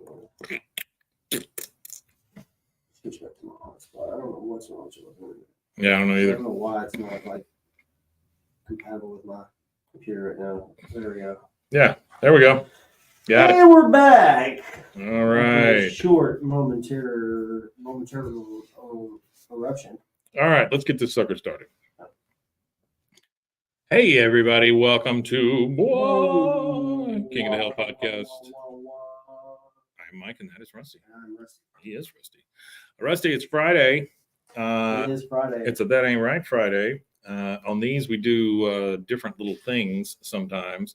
Yep. And I certainly have something for you. Okay. So I have a voicemail here that I'm going to play. Okay. And then the folks that are watching the stream are going to get an example of what we're talking about. All righty. But here we go. I'm no longer visible. Oh, I guess it's because. oh, did I take you off? Oh, maybe. Okay, there we go. Oh. I'll put it on in a second. No, you're good. I just You're do up there that, now. do that, yeah. All right, here we go. What's up? It's your boy Evil Ringo, currently calling en route on my mail. Just wanted to reach out with a question for Mike. When is the next episode of Satan's Cinema? It's all on Sunday. Funny story about that. Okay, so everybody, the guy Evil Ringo is actually he's from the town that we're from as well. He's in Waco, and he said the way that he found our podcast was a random Twitch button on a website. There's a website where you hit a random Twitch button and it takes you to a random one viewer person. And it's like a discovery tool to find new streamers and stuff like that. Well, Evil Ringo had pushed the button, and he had come across Satan Cinema, which was a movie review podcast that Mike had done, where he would dress up as Satan. It's really kind of hard to believe movies. that anybody found this, but You should bring it back. I think we should do. I think we should bring it back where you dress up as Satan, and that could be the redneck. That could be the hillbilly It is horror. Canadian. You dressed as that. It's definitely Six me. of one, half dozen of the other. I think it's about the same thing, right? Canadian. Yeah, it's all Canadian. All Canadian from here. Okay. That's awesome. So I would let me just fast forward to this a little bit. So I would play a movie, and generally something that didn't have a copyright on it, Yeah. and I'd make a movie the whole I'll time. have to ask Jim back at the office. This was mostly a I'll stop sharing this stupid screen. There it is. That's awesome. This is basically it was a COVID thing, right? And so I would sit at the house, I'd put a green screen behind me, I'd dress up in this dumb little devil costume, and I would make fun of movies for about 2.5 hours. That's awesome. So the only problem with that is, man, did I not build in pee breaks? I had to pee all the time. So I think you sat there for 2 hours. I'd just be like, man, this is terrible. This is terrible. It kind of helps the Yeah, character, it does. doesn't It it? does. It's like method acting. And- You're torturing yourself kind of just to get through it. And I really don't know. I don't know why I quit, and I don't know where the voice came from. We could still Hey, do that. hey, everybody, That how you could doing? be an element of hillbilly horror. Yeah, I could absolutely. You can bring on Satan every once in a while. Yeah. Yeah, Maybe we may do that. Satan, Anyway, thank you, Evil Ringo, for doxing me to everybody, but that's we it's appreciate fair. that. And Fair. that is. I always like hearing how people found our podcast. That was a big And one to that me is when that pretty came in. unique. When that came in the pretty other day, unique. I was like, "Oh dear God!" Yeah. That's So, pretty unique. hey, here's a lesson for you kids. The internet keeps everything. Just letting you know. It's all Just remember. there. So if you would like to see Mike dress up as Satan review movies, Google Satan's Cinema. State and Cinema. Yeah, and don't take offense to anything I said, please. There is one other thing. Let's see. If you Let do me, take offense to it, call the hotline. dude, please What's the call number? What's the number? call I wanna hear the- what they gotta say. shit. Call the We're offended by anything Mike has said in the last 2 or 3 years. call. I have scrubbed a lot. Call the hotline at 254-271-4007. Now, let me show you one other thing here, and it's That was kind of, huh? That was beautiful. Satan Cinema. It was okay. a great idea. It was all right. We did it all right. Bros, foes, and no, I typed in hoes. Bros, hoes, and foes. Heroes. Okay, so in Bros, Foes, and Heroes, that is a show that I do currently. And Good show. It's probably the only other podcast I listen to that y'all actually Really? create as much. Well, I mean, I listen to a little bit of everything, but one that I listen to every episode of is probably Yeah. Probably that well, let me show you this I'm real actually quick. episodes behind because I've not been driving, so I haven't been listening to the podcast. We just started Keep- doing video, and so here's what it currently looks like. So I've kind of come full circle here. I'm wearing another devil mask, talking about Hellboy. Oh yeah, Yeah. I like that. Yeah. That's funny as hell. So there you go. Yeah, that's a There really you good go, one, too. That was boys. Great. That was Yeah, great. if y'all want to check out Bros, Foes, and Heroes, I'd appreciate that too. That's great. That was usually smashing. Yeah, we're doing okay. We're gonna hit 10K subscribers soon. Very soon. All right. So today on That Ain't Right Friday, because this is a King of the Hill podcast, It is. we're gonna Believe talk. it or not. We're gonna talk about 10 guest stars you didn't know appeared on King of the Hill. Now, I'm gonna give you guys a disclaimer because you know about almost all of these, I would imagine. But this is Justine Kramer, I believe, Kraemer. She wrote it July 29th, 2024 for Collider, which is a pretty good website. They're very unscammy. So we're going to count down from 10. Number 10 is Alan Rickman as King Philip. Which we went over him recently. We just went over covered that. him. Yeah, he was in Joust Like a Woman. It goes on to tell you about this stuff. It says, it is fun watching Hank in particular get increasingly frustrated with this man as he becomes more unhinged. King Philip gives Hank the opportunity to showcase what a great husband and father he is in spite of all All his his flaws. flaws, yeah. And that is a good one. And Alan Rickman, honestly, he's got a great sense of humor. I agree. And if you don't know him from Harry Potter, then I'm not sure Well, what not you're only doing with your that, life. he's Snape from Harry Potter. He was also the villain in Die Hard as well. Oh yeah, And the one that falls. yeah, he does the On the green screen fall. the green screen fall. So there's a bunch of Hans Gruber. He's Hans Gruber. He's definitely a very well known English actor in England as well. Yeah, he's a very funny guy. He's a good guy. Number Rest in 9. peace, Alan Rickman. There you go. Well, he's not funny anymore. Well, they put him in his Posthumously funny. Well, they put him in his coffin. Kind of funny. Number 9, Brendan Fraser. He was David Kalaliki. Yeah, Kaliki Akalele. Yeah. I like that episode. I also like Brendan Fraser, who had a great comeback with The Whale. I never watched The Whale. Was it good? Oh man, Really? you're talking about a movie like it's. I watch a lot of movies, so whenever a movie like hits you, Yeah. it's got to be good Yeah. because Yeah. you consume a lot of movies, and I a do. lot of movies have emotional stuff, and like I'm really unaffected by a lot of that stuff in movies. Yeah. But whenever a movie does manage to pierce that wall, it's it's a good one. That's definitely a good movie, The Whale. Speaking of movies, let me finish this real quick. This entire storyline is ultimately effective because it showcases the strengths of the Hill family and how much they are willing to help those around him. Because Peggy does try to blindside this kid, Yeah, that's all it help is. people It's with that stuff. them helping him develop and not realizing that he doesn't learn a certain way that everybody else learns. So you're talking about movies. I don't know if I mentioned this, that my wife and I went through all the Conjuring movies recently. No, I don't think you mentioned that. We watched all of those. I will say that Annabelle Comes Home is my favorite of any of them Okay. because it's very simple. It's a slasher babysitter movie. Is it The Conjuring, the one where she's like hovering above the bed or whatever? No. Which one's that? This is you're talking Exorcist. Oh, Exorcist. This is it's about the Warrens. Okay. The Warrens were a couple that you will see in any kind of spooky shit where they were doing an investigation or something. Yeah. These people would go out and con you out of your money by coming in and telling you you had a ghost. But in these movies, they are like action heroes. They can lift things and throw things and do big stuff and fight the devil and all kinds of That things, sounds crazy. which never happened. And I'll tell you, Conjuring 1 is fine. It's fine for a movie. It's not particularly scary to me because it seems like one of those, the studio pumped it out kind of thing. They take a lot of the scary edge off of it that way. But Conjuring 2 and 3, those are complete garbage. Because you get to a certain point in these movies and they turn into Lifetime movies because everybody's like, oh, thank you for saving me. Oh, I love you. Oh, this is just like family. But I'm like, what the hell just happened to this movie? Like we were fighting the devil like 5 minutes ago, and now everybody's hugging in the back of an ambulance. I mean, it's just I didn't like it. Left a bad taste in my mouth. Yeah, it was like it's like movies that have weirdly placed sex scenes. That's true. Like there was a.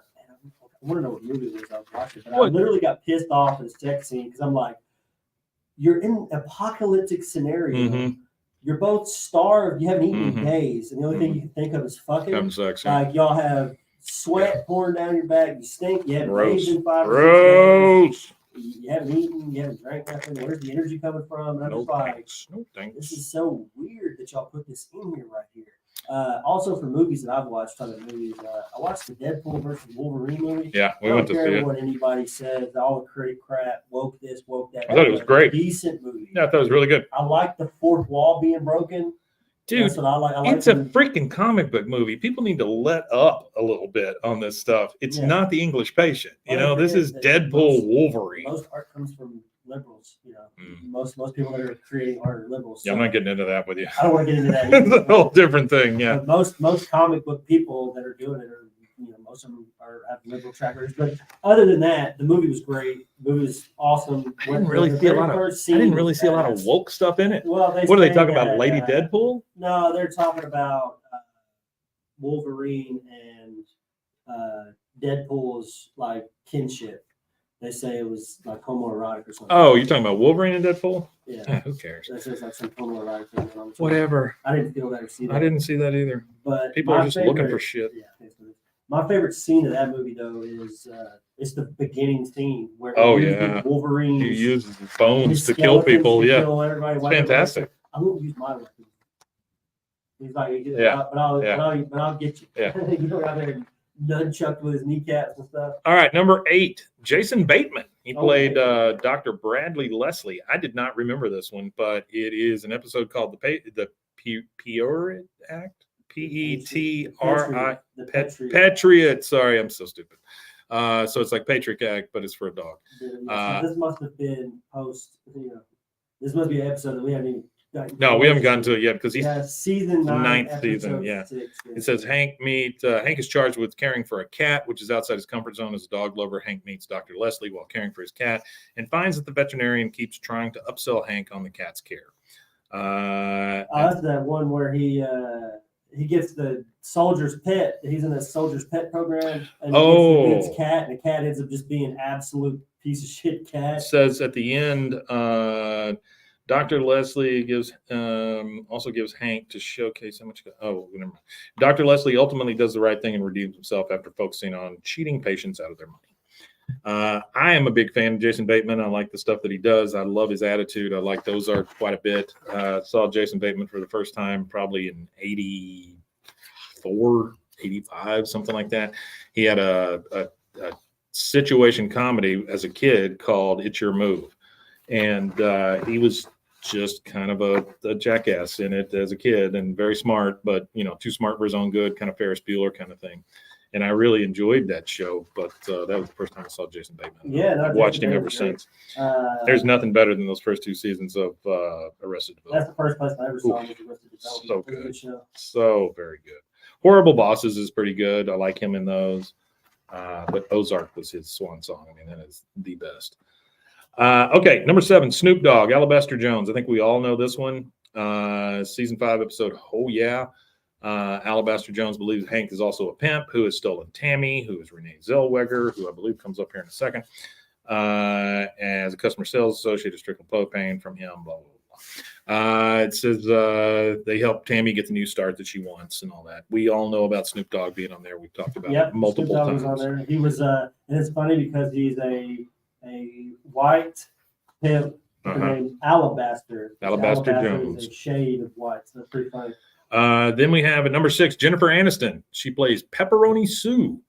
Looks like, let's see, season 7. So we haven't gotten there yet. It's on Queasy Rider. In this episode, Sue and her husband Lumpy want to have a recommitment ceremony to make for the shoddy wedding they had years prior, in which the wedding gifts were buttless pants and a bottle of tequila. While Queasy Rider is not among King of the Hill's more important, memorable episodes, Aniston's voice talent really got shined here and displayed that she had more range as an actress. I don't remember that one, and I certainly don't remember anybody named Pepperoni Sue, but I'm looking forward to it. Yeah, we'll see. That's next season. All right, number 5, Laura Prepon. Do you know who she is? Laura Prepon is the redheaded Yep. Scientologist. Well, she's from the 70s show. Yeah, and then she was in Orange is the New Black. She guest starred as a peer counseling. Yeah, she is. Peer counseling advisor April. So she was April. That was her only name in here. Her character in King of the Hill teaches a peer counseling class at Tom Landry Middle School, or TLMS for those who know. Bobby and his friend initially take April's class to speak to girls. It says at the end, April is relatable in that she is so overworked and under stress that she cracks under pressure. Mm-hmm. I don't remember that one either, but let's see. more Does it say what Bob. season that is? It does not. Huh. Well, she's in there at some point, guys. Look for her. All right. Prepon, No. that's what you're talking about. Laura Prepon? Yes. Uh-huh. Yeah. Let's see. I can tell you what episode it is. Just 2 seconds. While April is another example of a character who appears so briefly, she evidently has an impact on Bobby in particular. She acts as a mentor to Bobby for a time until she becomes. Okay, there we go.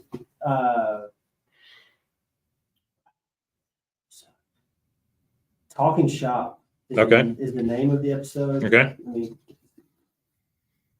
I mean, We have not gotten to it because I do not remember any of that as far as like talking to girls. Season 8, episode 22. Okay, That's what all it right. is. Okay, number 4, Lucy Liu. She is Tid Powell Susan Newsonphone. Lucy Liu was Connie's cousin. We have we done that one? I think we've done that one, right? If we haven't, it's coming up quick because I do remember this episode in particular. Because is this not the one with the meth? Is there meth in this one or some kind of drugs? It says. Oh yeah. Bobby. This is the episode where Bobby makes the meth lab. He Mhm. tells him how to make meth, and Bobby makes meth and blows the whole damn Yeah. cafeteria to smithereens. That's a crazy ass episode. You got to think about that. Like, it's an adult animated sitcom, yeah, whatever. But you're talking about a 10-year-old kid manufacturing methamphetamine inside of the cafeteria in a science lab. Yeah. That's crazy. It says watching Tid become increasingly untrustworthy throughout the episode demonstrates just how well-adjusted Connie is. Yeah. Tid also gives Connie and Bobby a chance to showcase how strong their friendship is. Number 3, Kelly Clarkson was on here as herself. Kelly Clarkson. Wow, what a name. She's the one that she's becoming the regular old Ellen DeGeneres. It's like the new wave of talk show hosts are better than ever, I think. I really like Kelly Clarkson and I like Drew Barrymore being TV hosts. You know? Oh, yeah? Like the talk show thing. Yeah. Yeah, I like them. They just seem Drew Barrymore came here and did her show personable people. one time. Yeah, she did it right. Yeah, there. yeah, over at the silos, Did you hear that? at the silos. Did you check that out? No, Did you I hear didn't. it? Yeah. Hey, little known fact for you guys. We live in Waco, Texas, and we've got the Fixer Upper folks here, Chip and Joanna. Yeah. The silos are literally like right here. Didn't they just get? It was $50,000 in back taxes they had to pay. Ooh. Yeah, Man, but that's nothing to I know them. it's They put it nothing on a to credit I card. know it's nothing to them, but how do you get behind $50,000? You just don't pay it. You got somebody who's shitty. I don't know. But I will. Hire me. I'll pay your taxes. Your taxes are not 50; they're 70. I will tell you over I'll at take 20 the. plus. This is probably 2-3 years ago over at the silos. Somebody broke in and shot a goat right there in the yard. Shot a goat. What? Shot it right there and left it. Yeah, that was a I think big they were deal. trying to send a message. And then there was a lady that went in there and she Message to me. hit her head on a paper towel dispenser and tried to sue him for all the money they got. Kelly Clarkson is herself in this. She is on King of the Hill. She appeared inside Bobby's imagination when Bobby attends the school's quiz bowl. He realizes he does not know as much about popular culture as he thought. Bobby imagines Kelly Clarkson reading the names of celebrities off of lists in rapid succession while causes Bobby to faint while in the grocery store. Clarkson does what she does best in King of the Hill by showcasing her incredible voice. The episode is a valuable lesson for Bobby as he learns to keep his commitments and to persevere in the face of difficulties. So there you go. She is number 3. Number 2, Lisa Kudrow. She plays Amy Pittman. And this is the one that where Dale goes in and he's firing every single body. Yep. That's a good episode. She is I really think it shows the range that Dale has as a character. I love the way she does her voice in this one. She's like, "Oh yes, I need you to go fire Bob," or what? You know, it's just very, very. By the way, Lisa Kudrow in the newest version of Time Bandits. You remember the movie Time Bandits? It was directed by Terry Gilliam, one of the guys from Monty I know Python. what you're talking about. It's all little people, Yeah. and they go through time like stealing stuff. John Cleese is in it. There's a bunch of the Monty Python people in it, but there's also a bunch of actors in it. It was a fantastic movie. It was fun. I remember what theater I saw it in. Which important movies to me, I always remember where I saw it for some freaking reason. I can't remember how to get home, but I can remember that. Anyway, this one is redone and it's a series with her as the leader of the team, and it's all directed by Taika Waititi, or however you say his name. Yeah. So, and it's got the tall one from Flight of the Conchords, Jermaine Clement, in it as well. So, I'm looking forward to watching that. That should be cool. Yeah, no, New Zealand. Oh yeah, New Zealand. Amy is the office worker that sets Dale up to fire everybody. We've already done that episode. And then number 1, Gwen Stefani as herself. We all know about that one where No Doubt shows up and plays. We've done that one recently. Kidney Boy and Hamster Girl love story. Can you come up with any others? Who else has been? Well, I mean, you can think Willie Nelson, Dale Earnhardt, had like a little voice on that. Jeff Gordon, Brooks and Dunn. Who was the one that stole Peggy's song? Oh, Randy Travis. Willie Nelson. The guy from ZZ Top. Vince Gill. Vince Gill. His voice made an appearance. He didn't make an appearance. Troy Aikman was on it.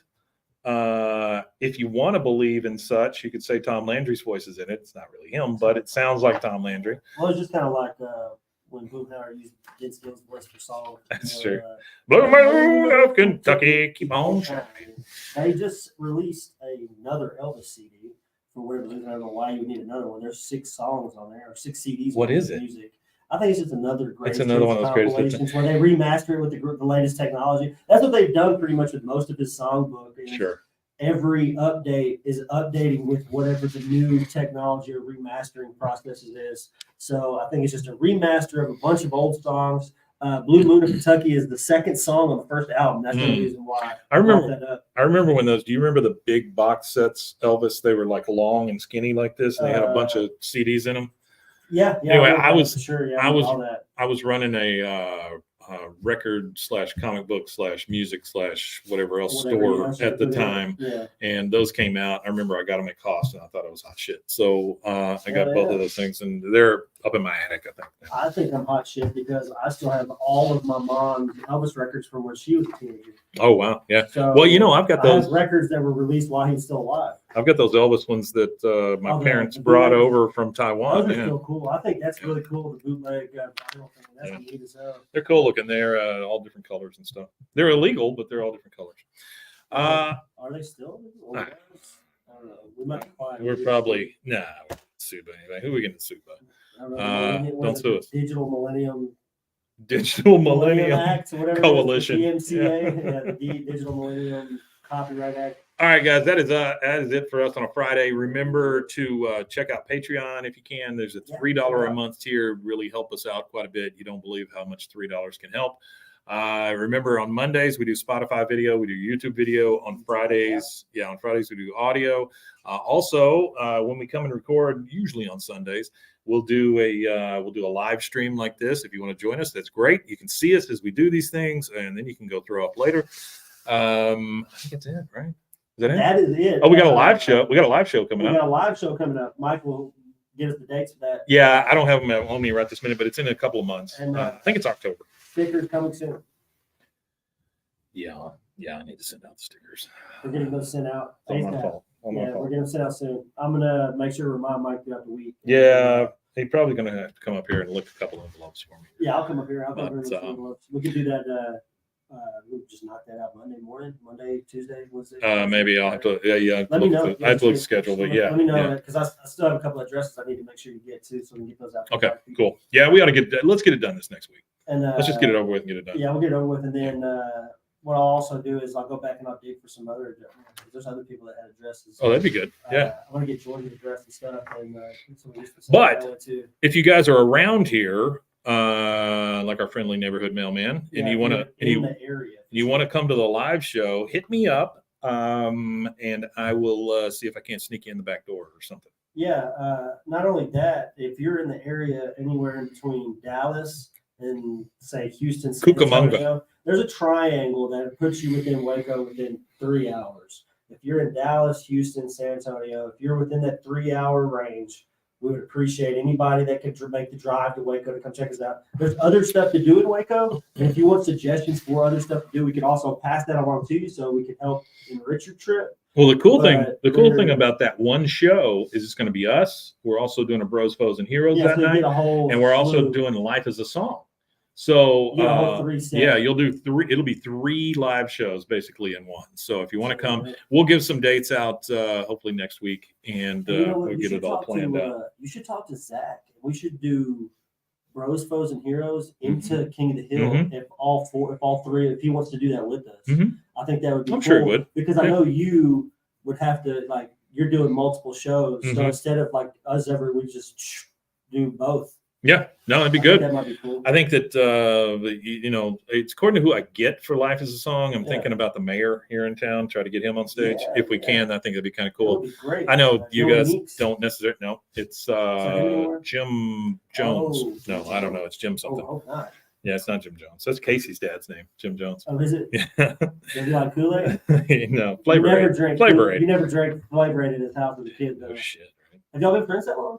Not since we were kids. Since we were in TSTC together, it was Oh, TSTI yeah, at the time. So So yeah, it was the 20s, and then we worked in this building together because this is where the T1 or T1 came into town, yeah. and under this building, the fiber that would come up the floors, that is the fastest you could get in Waco. And so I ran a internet service provider, and he worked there as well, and we would have to come up here and do work because it was the fastest place in town. Not so anymore. Now our internet's fucked up.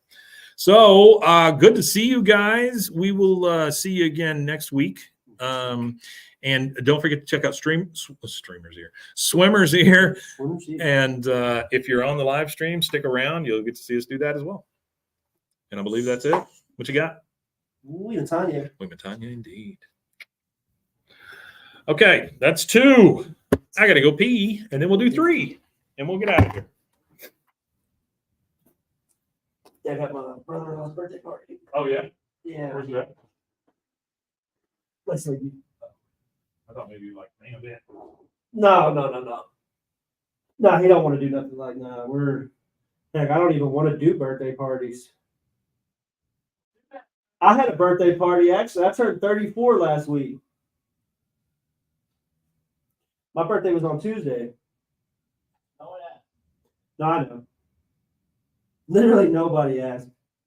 Shut up. I'm just kidding. Keep talking, Rusty. No, you're good, buddy. I know you're joking. You suspect Connie and Bobby won't be together, but they'll have the same feelings and come together at some point. I don't know. Wanting Bill to deserve good in his life and then suspecting Connie and Bobby not being together is kind of sus. I feel like Bill is a piece of crap, and he's going to continue. Like, what makes him repulsive to that woman? Why did his wife leave him? What did he do in that span of time? Bill's a drunk, so I'm thinking Bill just got hammered a bunch, and she was done with his bullshit. So we only get one side of that story. And yeah, she looks like a toxic woman, but toxicity and toxicity when they go together just makes worse toxicity. So I really don't think that Bill should be.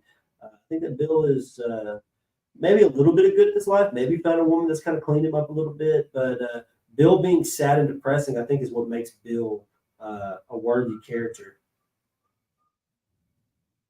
So he thought he had severe mental illness and you wanted him to get help. I guess in an extent, yeah, but he kind of is kind of weaselly in some ways. There's some weaseling that he does, I don't know. What are you talking about? There's somebody chatting or whatever, put stuff in chat. So I really don't. I just want to know who the weasel is. Oh, Bill. Well, he says we got MJ product review in chat. He's saying that Bill deserves some good in his life. He was asking us what I think Bill is going to be in the revival. If he's going to be fit, well off, confident. Nope. I think he's going to be fat and possibly dying. But I think he's going to be fused to his couch. This guy said, "I hope not. I hope Bill does deserve some good in his life." He said, "I suspect Connie and Bobby won't be together, but they will have some of the same feelings and come together at some point." He said that he thinks that Bill might have had a severe mental illness. That's true. I don't really think that Bill had a severe mental illness. I think this was his Stupid. mental illness. It was Alamo beer. I think his mental illness was self-induced with alcohol. I think he used alcohol as a crutch to get through his relationship breakup, and that became the problem. Like, the problem wasn't her leaving. The problem was that he chose to be an alcoholic.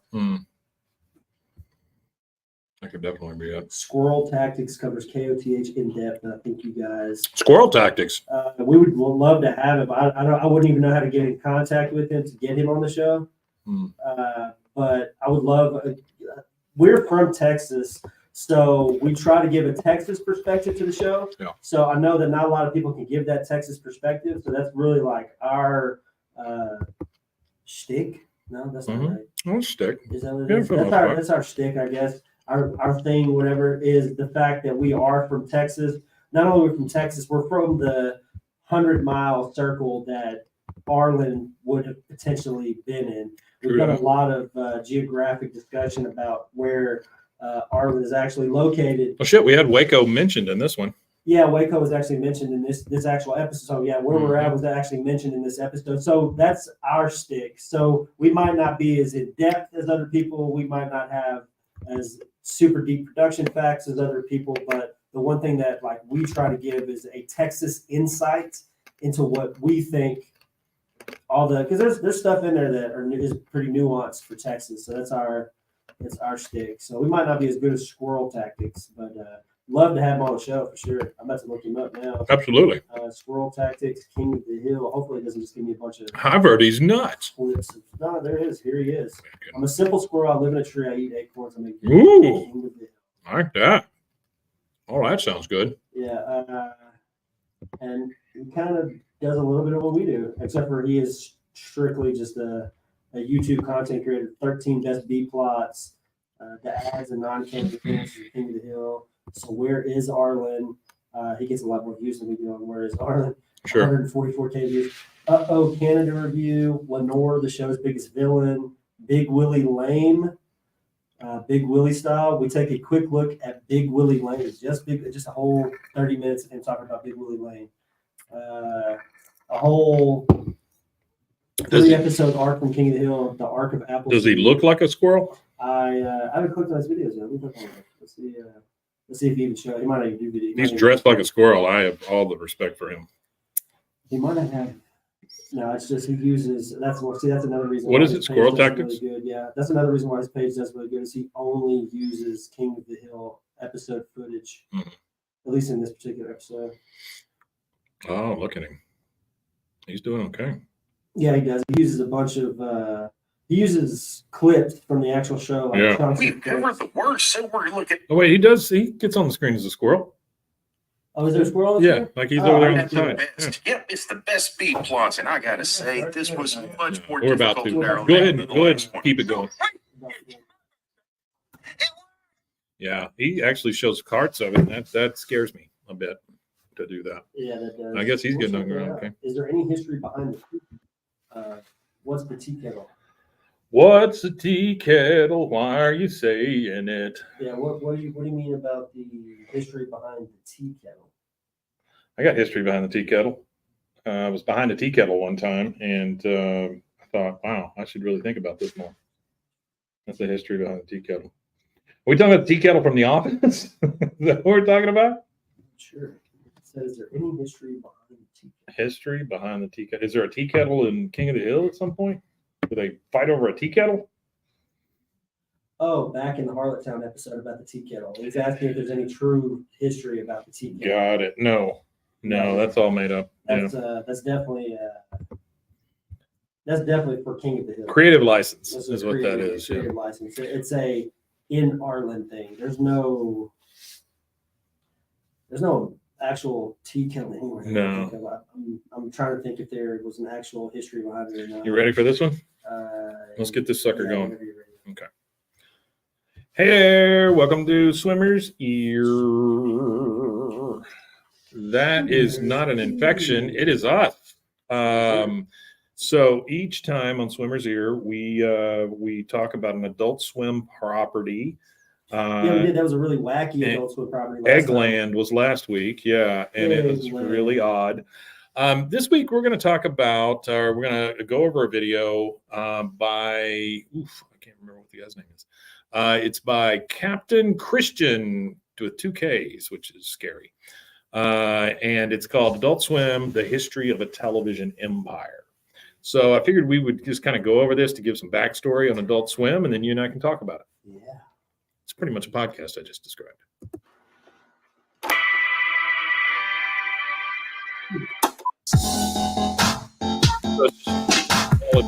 You guys can talk.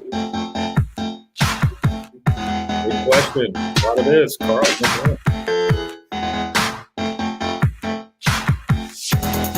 Oh, man. All the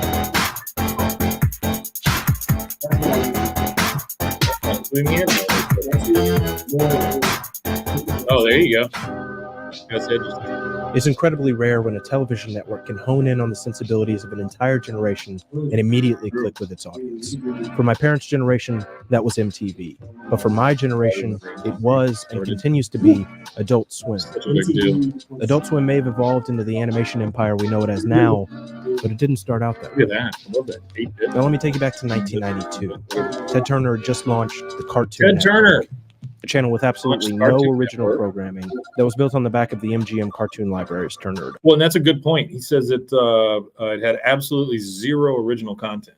It was just replaying cartoons. Yeah, that's all it That's was all when it it was. first started. Was Yeah. replaying cartoons, and he brought in Joseph Hanna and whatever that Barbera, Joe Barbera, maybe Joseph Barbera, I think, I don't know, whatever their names. are. Barbera.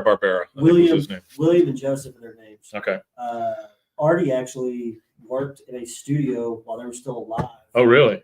No, not Artie. Robert and Zeddy. Oh, He was gotcha, actually gotcha. because he was there at the beginning of Cartoon Network too. Robert and Zeddy was one of the guys we interviewed. That's he's actually a personal friend of F's, F worked with him on My Life as a Teenage Robot. Uh-huh. And Rob Renzetti and those guys, all their shows and stuff.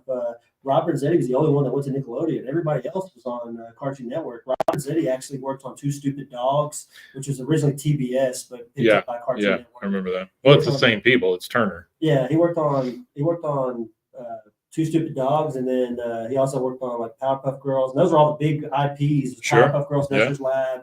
Those are like the original ones. Well, it was MGM and Hanna-Barbera stuff is all they were playing to begin with, right? So it was essentially the Hanna-Barbera rerun channel. But Turner wanted to make the foray into original programming. And that first original program was Space The first original program, Space Ghost Coast to Coast. Coast to Coast. Coast to Coast.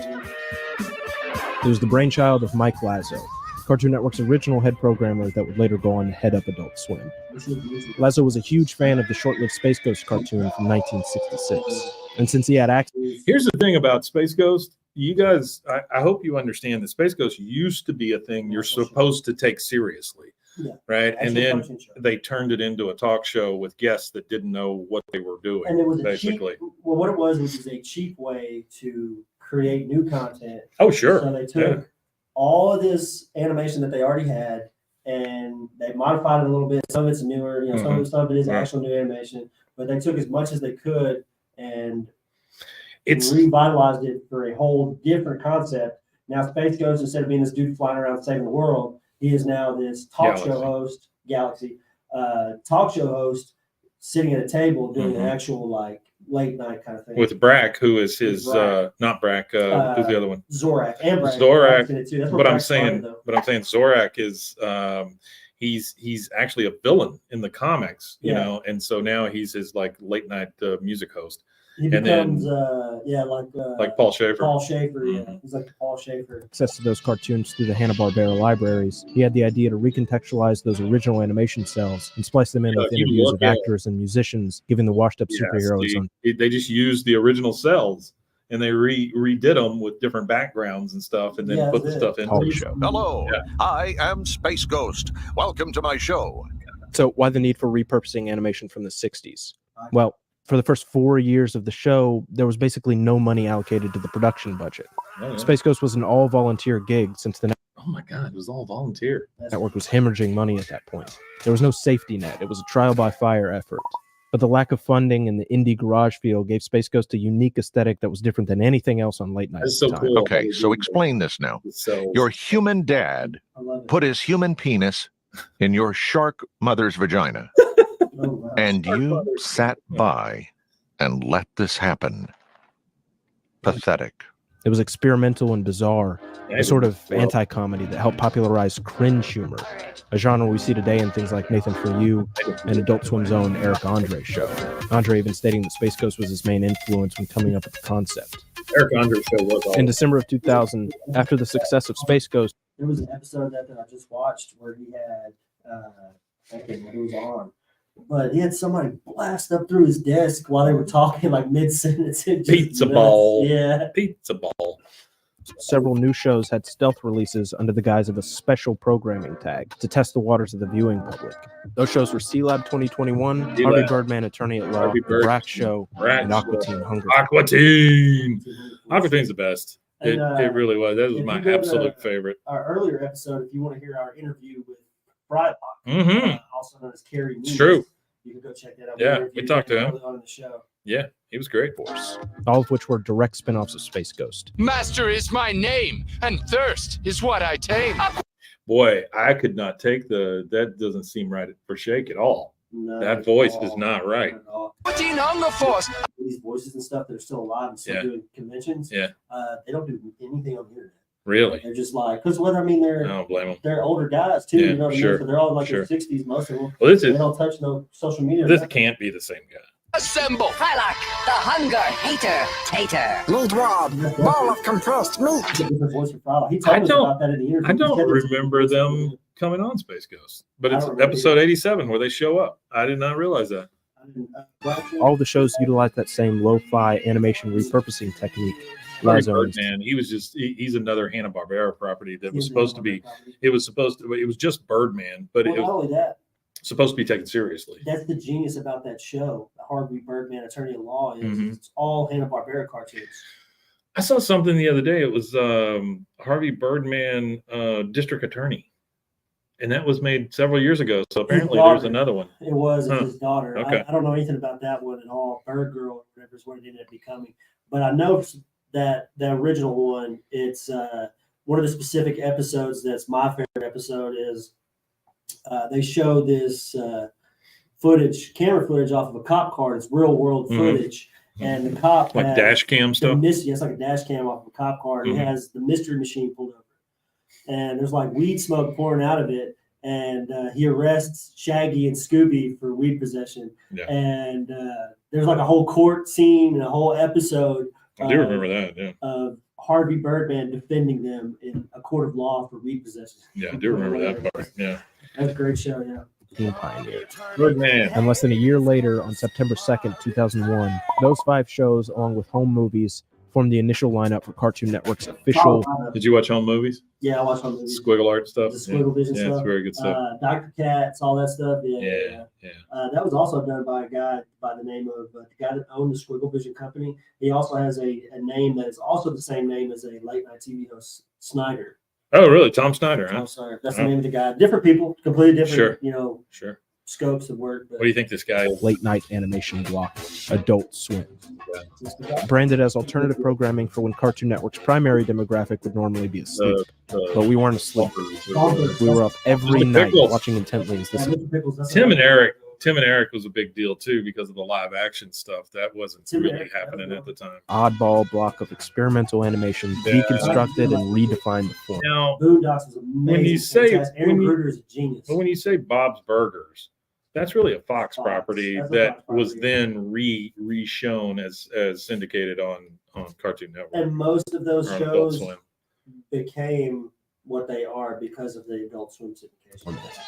It changed the conceptions of what television So was. can suck it. Yeah. Because Adult Swim wasn't just a Hey channel. there. Over the years, as it evolved, it became its own personality, its own voice. Speaking Children's- Did you ever watch Children's Hospital? I didn't watch Children's Hospital, but Oh, that's a good one.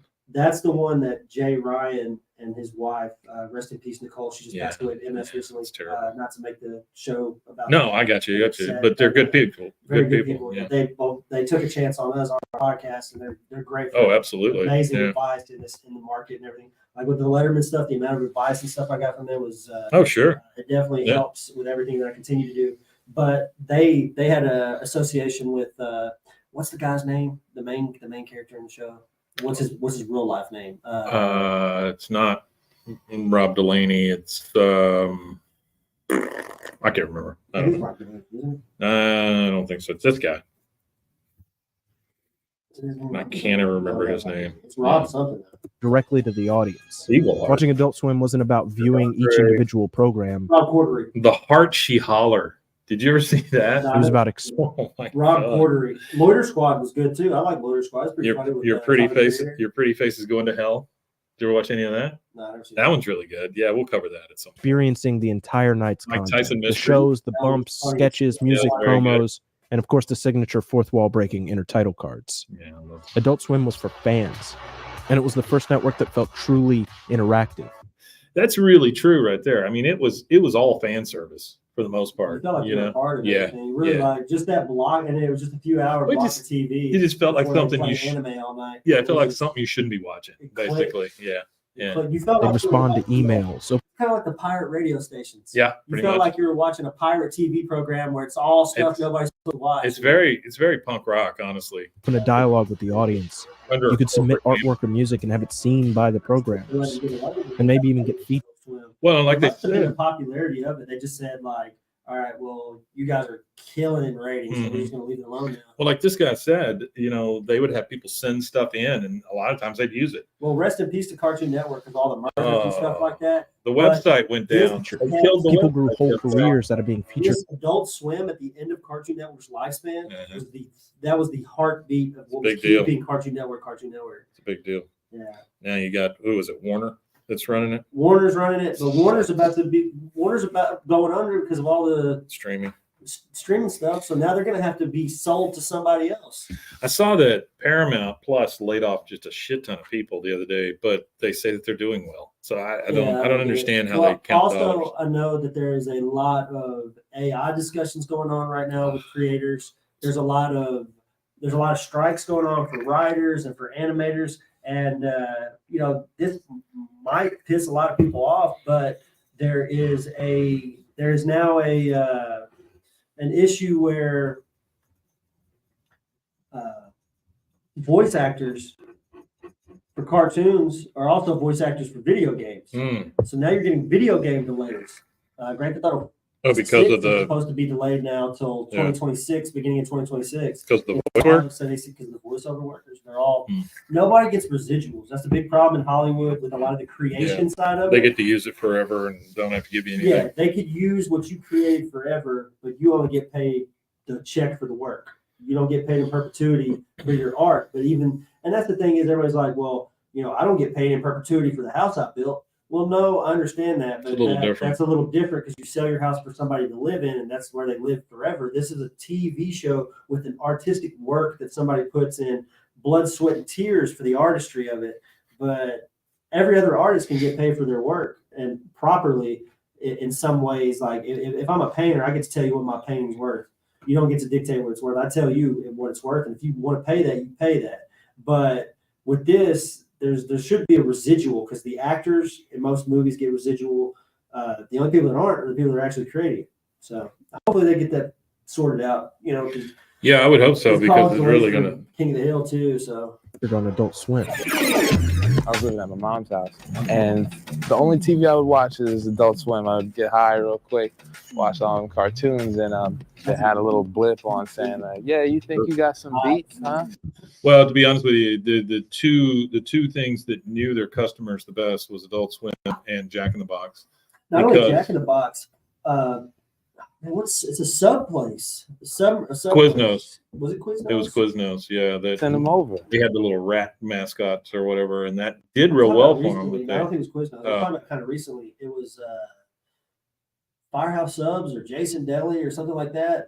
And then they put the ad. What they do? They didn't have a lot of targeted ads around 420, but now all these major corporations are starting to target ads at 420. But I mean, Jack in the Box, Jesus, they just make food for stoners is all it is. And there's a commercial out there from Jack in the Box where they basically allude to that and say, "Hey, late night with red eyes or whatever." If you're a stoner and you want the tiny tacos for cheap, you could go to Sam's. Sam's sells. I bought those before, and they're pretty good. 50, yeah, they are. Well, there was a lady doing samples. And I don't ever get hit by the samples.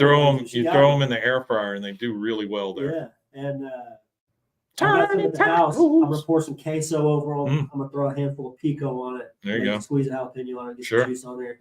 But the lady got me at Sam's because we're going there for just two specific things. Sure. And I walked past, and I was like, "Well, let me try one." Pallet of diapers. And some and a case of pants. Actually, those were the two you were there for, right? Actually, we were there for turkey sticks, the turkey sticks, turkey meat sticks. Okay, all right. And individually wrapped cheese, the lengths of cheese. Oh, the little cheese. Yeah. Like the little blocks, or whatever. Cheese, yeah, it's cheese. Yeah. Gotcha.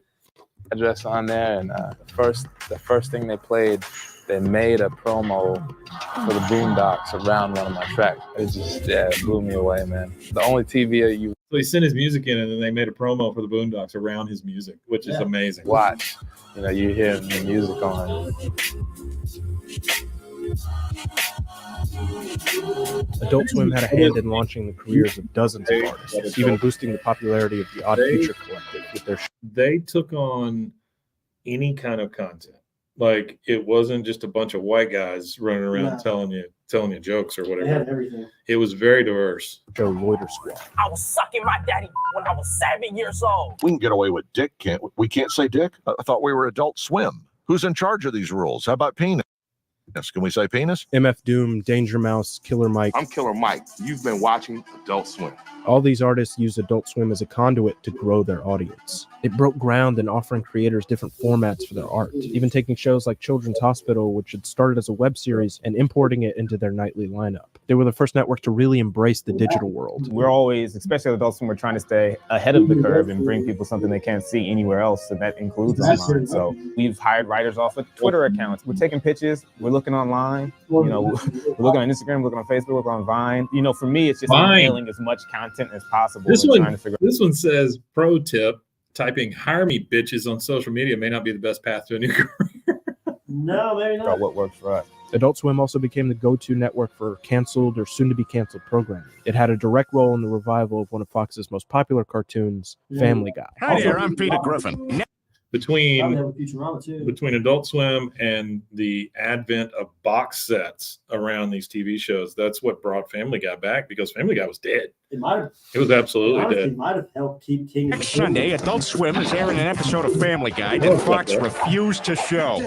But my good pals at Cartoon Network are showing it. Although I think they're making a couple of changes because I'm so controversial. After Family Guy's cancellation in 2003, it premiered in reruns on Adult Swim and exploded in the ratings, boosting viewership to over 200%. And less than a year later, it was renewed by Fox for another season. The show even added this bumper to one of its later episodes, taking a jab at Fox for its unjust termination. And in 2007, an almost identical renewal deal happened with Futurama after an increase in viewership when the show started airing on Adult Swim. Brought it over. But probably Adult Swim's biggest contribution to television was its introduction of mature anime to an American audience. And it started with Cowboy Bebop in 2000. Think about this. Think about Futurama. The thing that always kills me about Futurama, this is Matt Groening, the guy who did all of The Simpsons, Life in Hell, all of these things. And you're telling me Fox looked at it and went, it's not enough. We need to put more Cleveland. Well, it's the same with the Cleveland show. It's the same with the Cleveland show. Well, we canceled Family Guy because we didn't like it. But then we're going to let you have 3 shows. That's the thing I literally never understood about Family Guy. 3 Family Guy shows. They got canceled, forced to be revived. Yeah. But then after getting canceled, the Fox is like, all right, well, we'll let you try with this show and this show and this show. It's like they gave them a run, because at one point that animation domination was The Simpsons and then Seth MacFarlane. Yeah, that was all Family Guy stuff. Yeah. They did so much that they let Seth MacFarlane put on a Seth MacFarlane branded Star Trek show, basically. Yeah, pretty much that's what that is. It's still going too, isn't it? No. No, it wasn't good. It's one.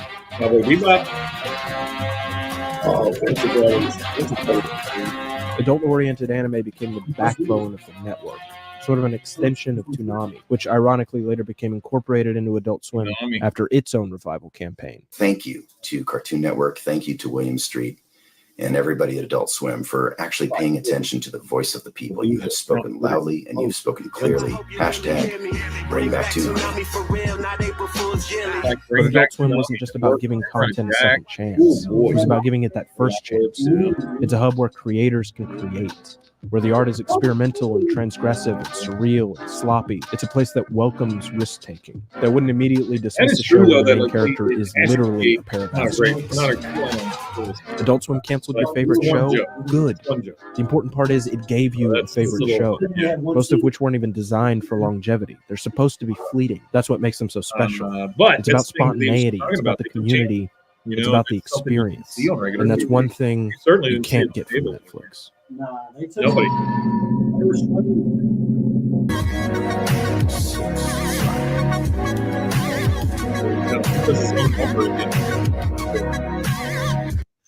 Well, that was like a short. Shout out to Captain Christian. Yeah. For using your content. That was a short, like version of the history of Adult Swim, but it was kind of cool. Yeah. I enjoyed that. Next week, you said we're doing moral oral, or we could. We'll come up with something. Well, no, we could do moral oral. We could do a part 2 to what we just did and go more like there's talk about more. Plenty to choose from. Because I could. Well, that's what I'm saying. We just did the history of it, like briefly touched it. If you want, next week we could go into a little more in depth. Yeah, maybe so. Creation of it. More oral or that, one of the two. Yeah. All right, that is it. Do you want to tell them where they can find us? Yeah, you can find us at Funky Ear Podcast on Twitter and Instagram. You can also find us at funkyearpodcast@gmail.com if you want to send us an email. We appreciate that. Yeah, and I just want to remind everybody, swimmer's ear, if you get it, remember you can burn a candle close to your ear hole, and stuff will just fall right out. That's Yeah, how you that got to works. loosen the wax up. Another thing that you could do is microwave very quickly, maybe 5 seconds. Microwave some olive oil, or put some olive oil in a pan on your stove and heat it up just slightly, and then you drop that off in your ear, and whatever is in your By ear the will way, fall out of your ear. we are not doctors, and this is not advice. I'm not a doctor. So there This you is go. not advice. Actually, it's anti-advice. I implore you to not do anything that I say. Jump in the pool. All right, folks. It's good to see you. We appreciate it. Hopefully, remember that it's like Sundays usually when we record, and we're doing live streams now. Yeah, we're doing while live we're streams recording. now So if while you ever we're want to see recording. this, come see us. You can find us live. We have a YouTube page. I guess we might start using the YouTube page. We'll build that up. Yeah, I have the page already made and everything. Cool. Because I've got the Google account. Or whatever for funky. All right, we'll get it up and going. It's already on there, ready to go. All right, guys. Good to see you. We'll see you next time. Yeah, see you next time.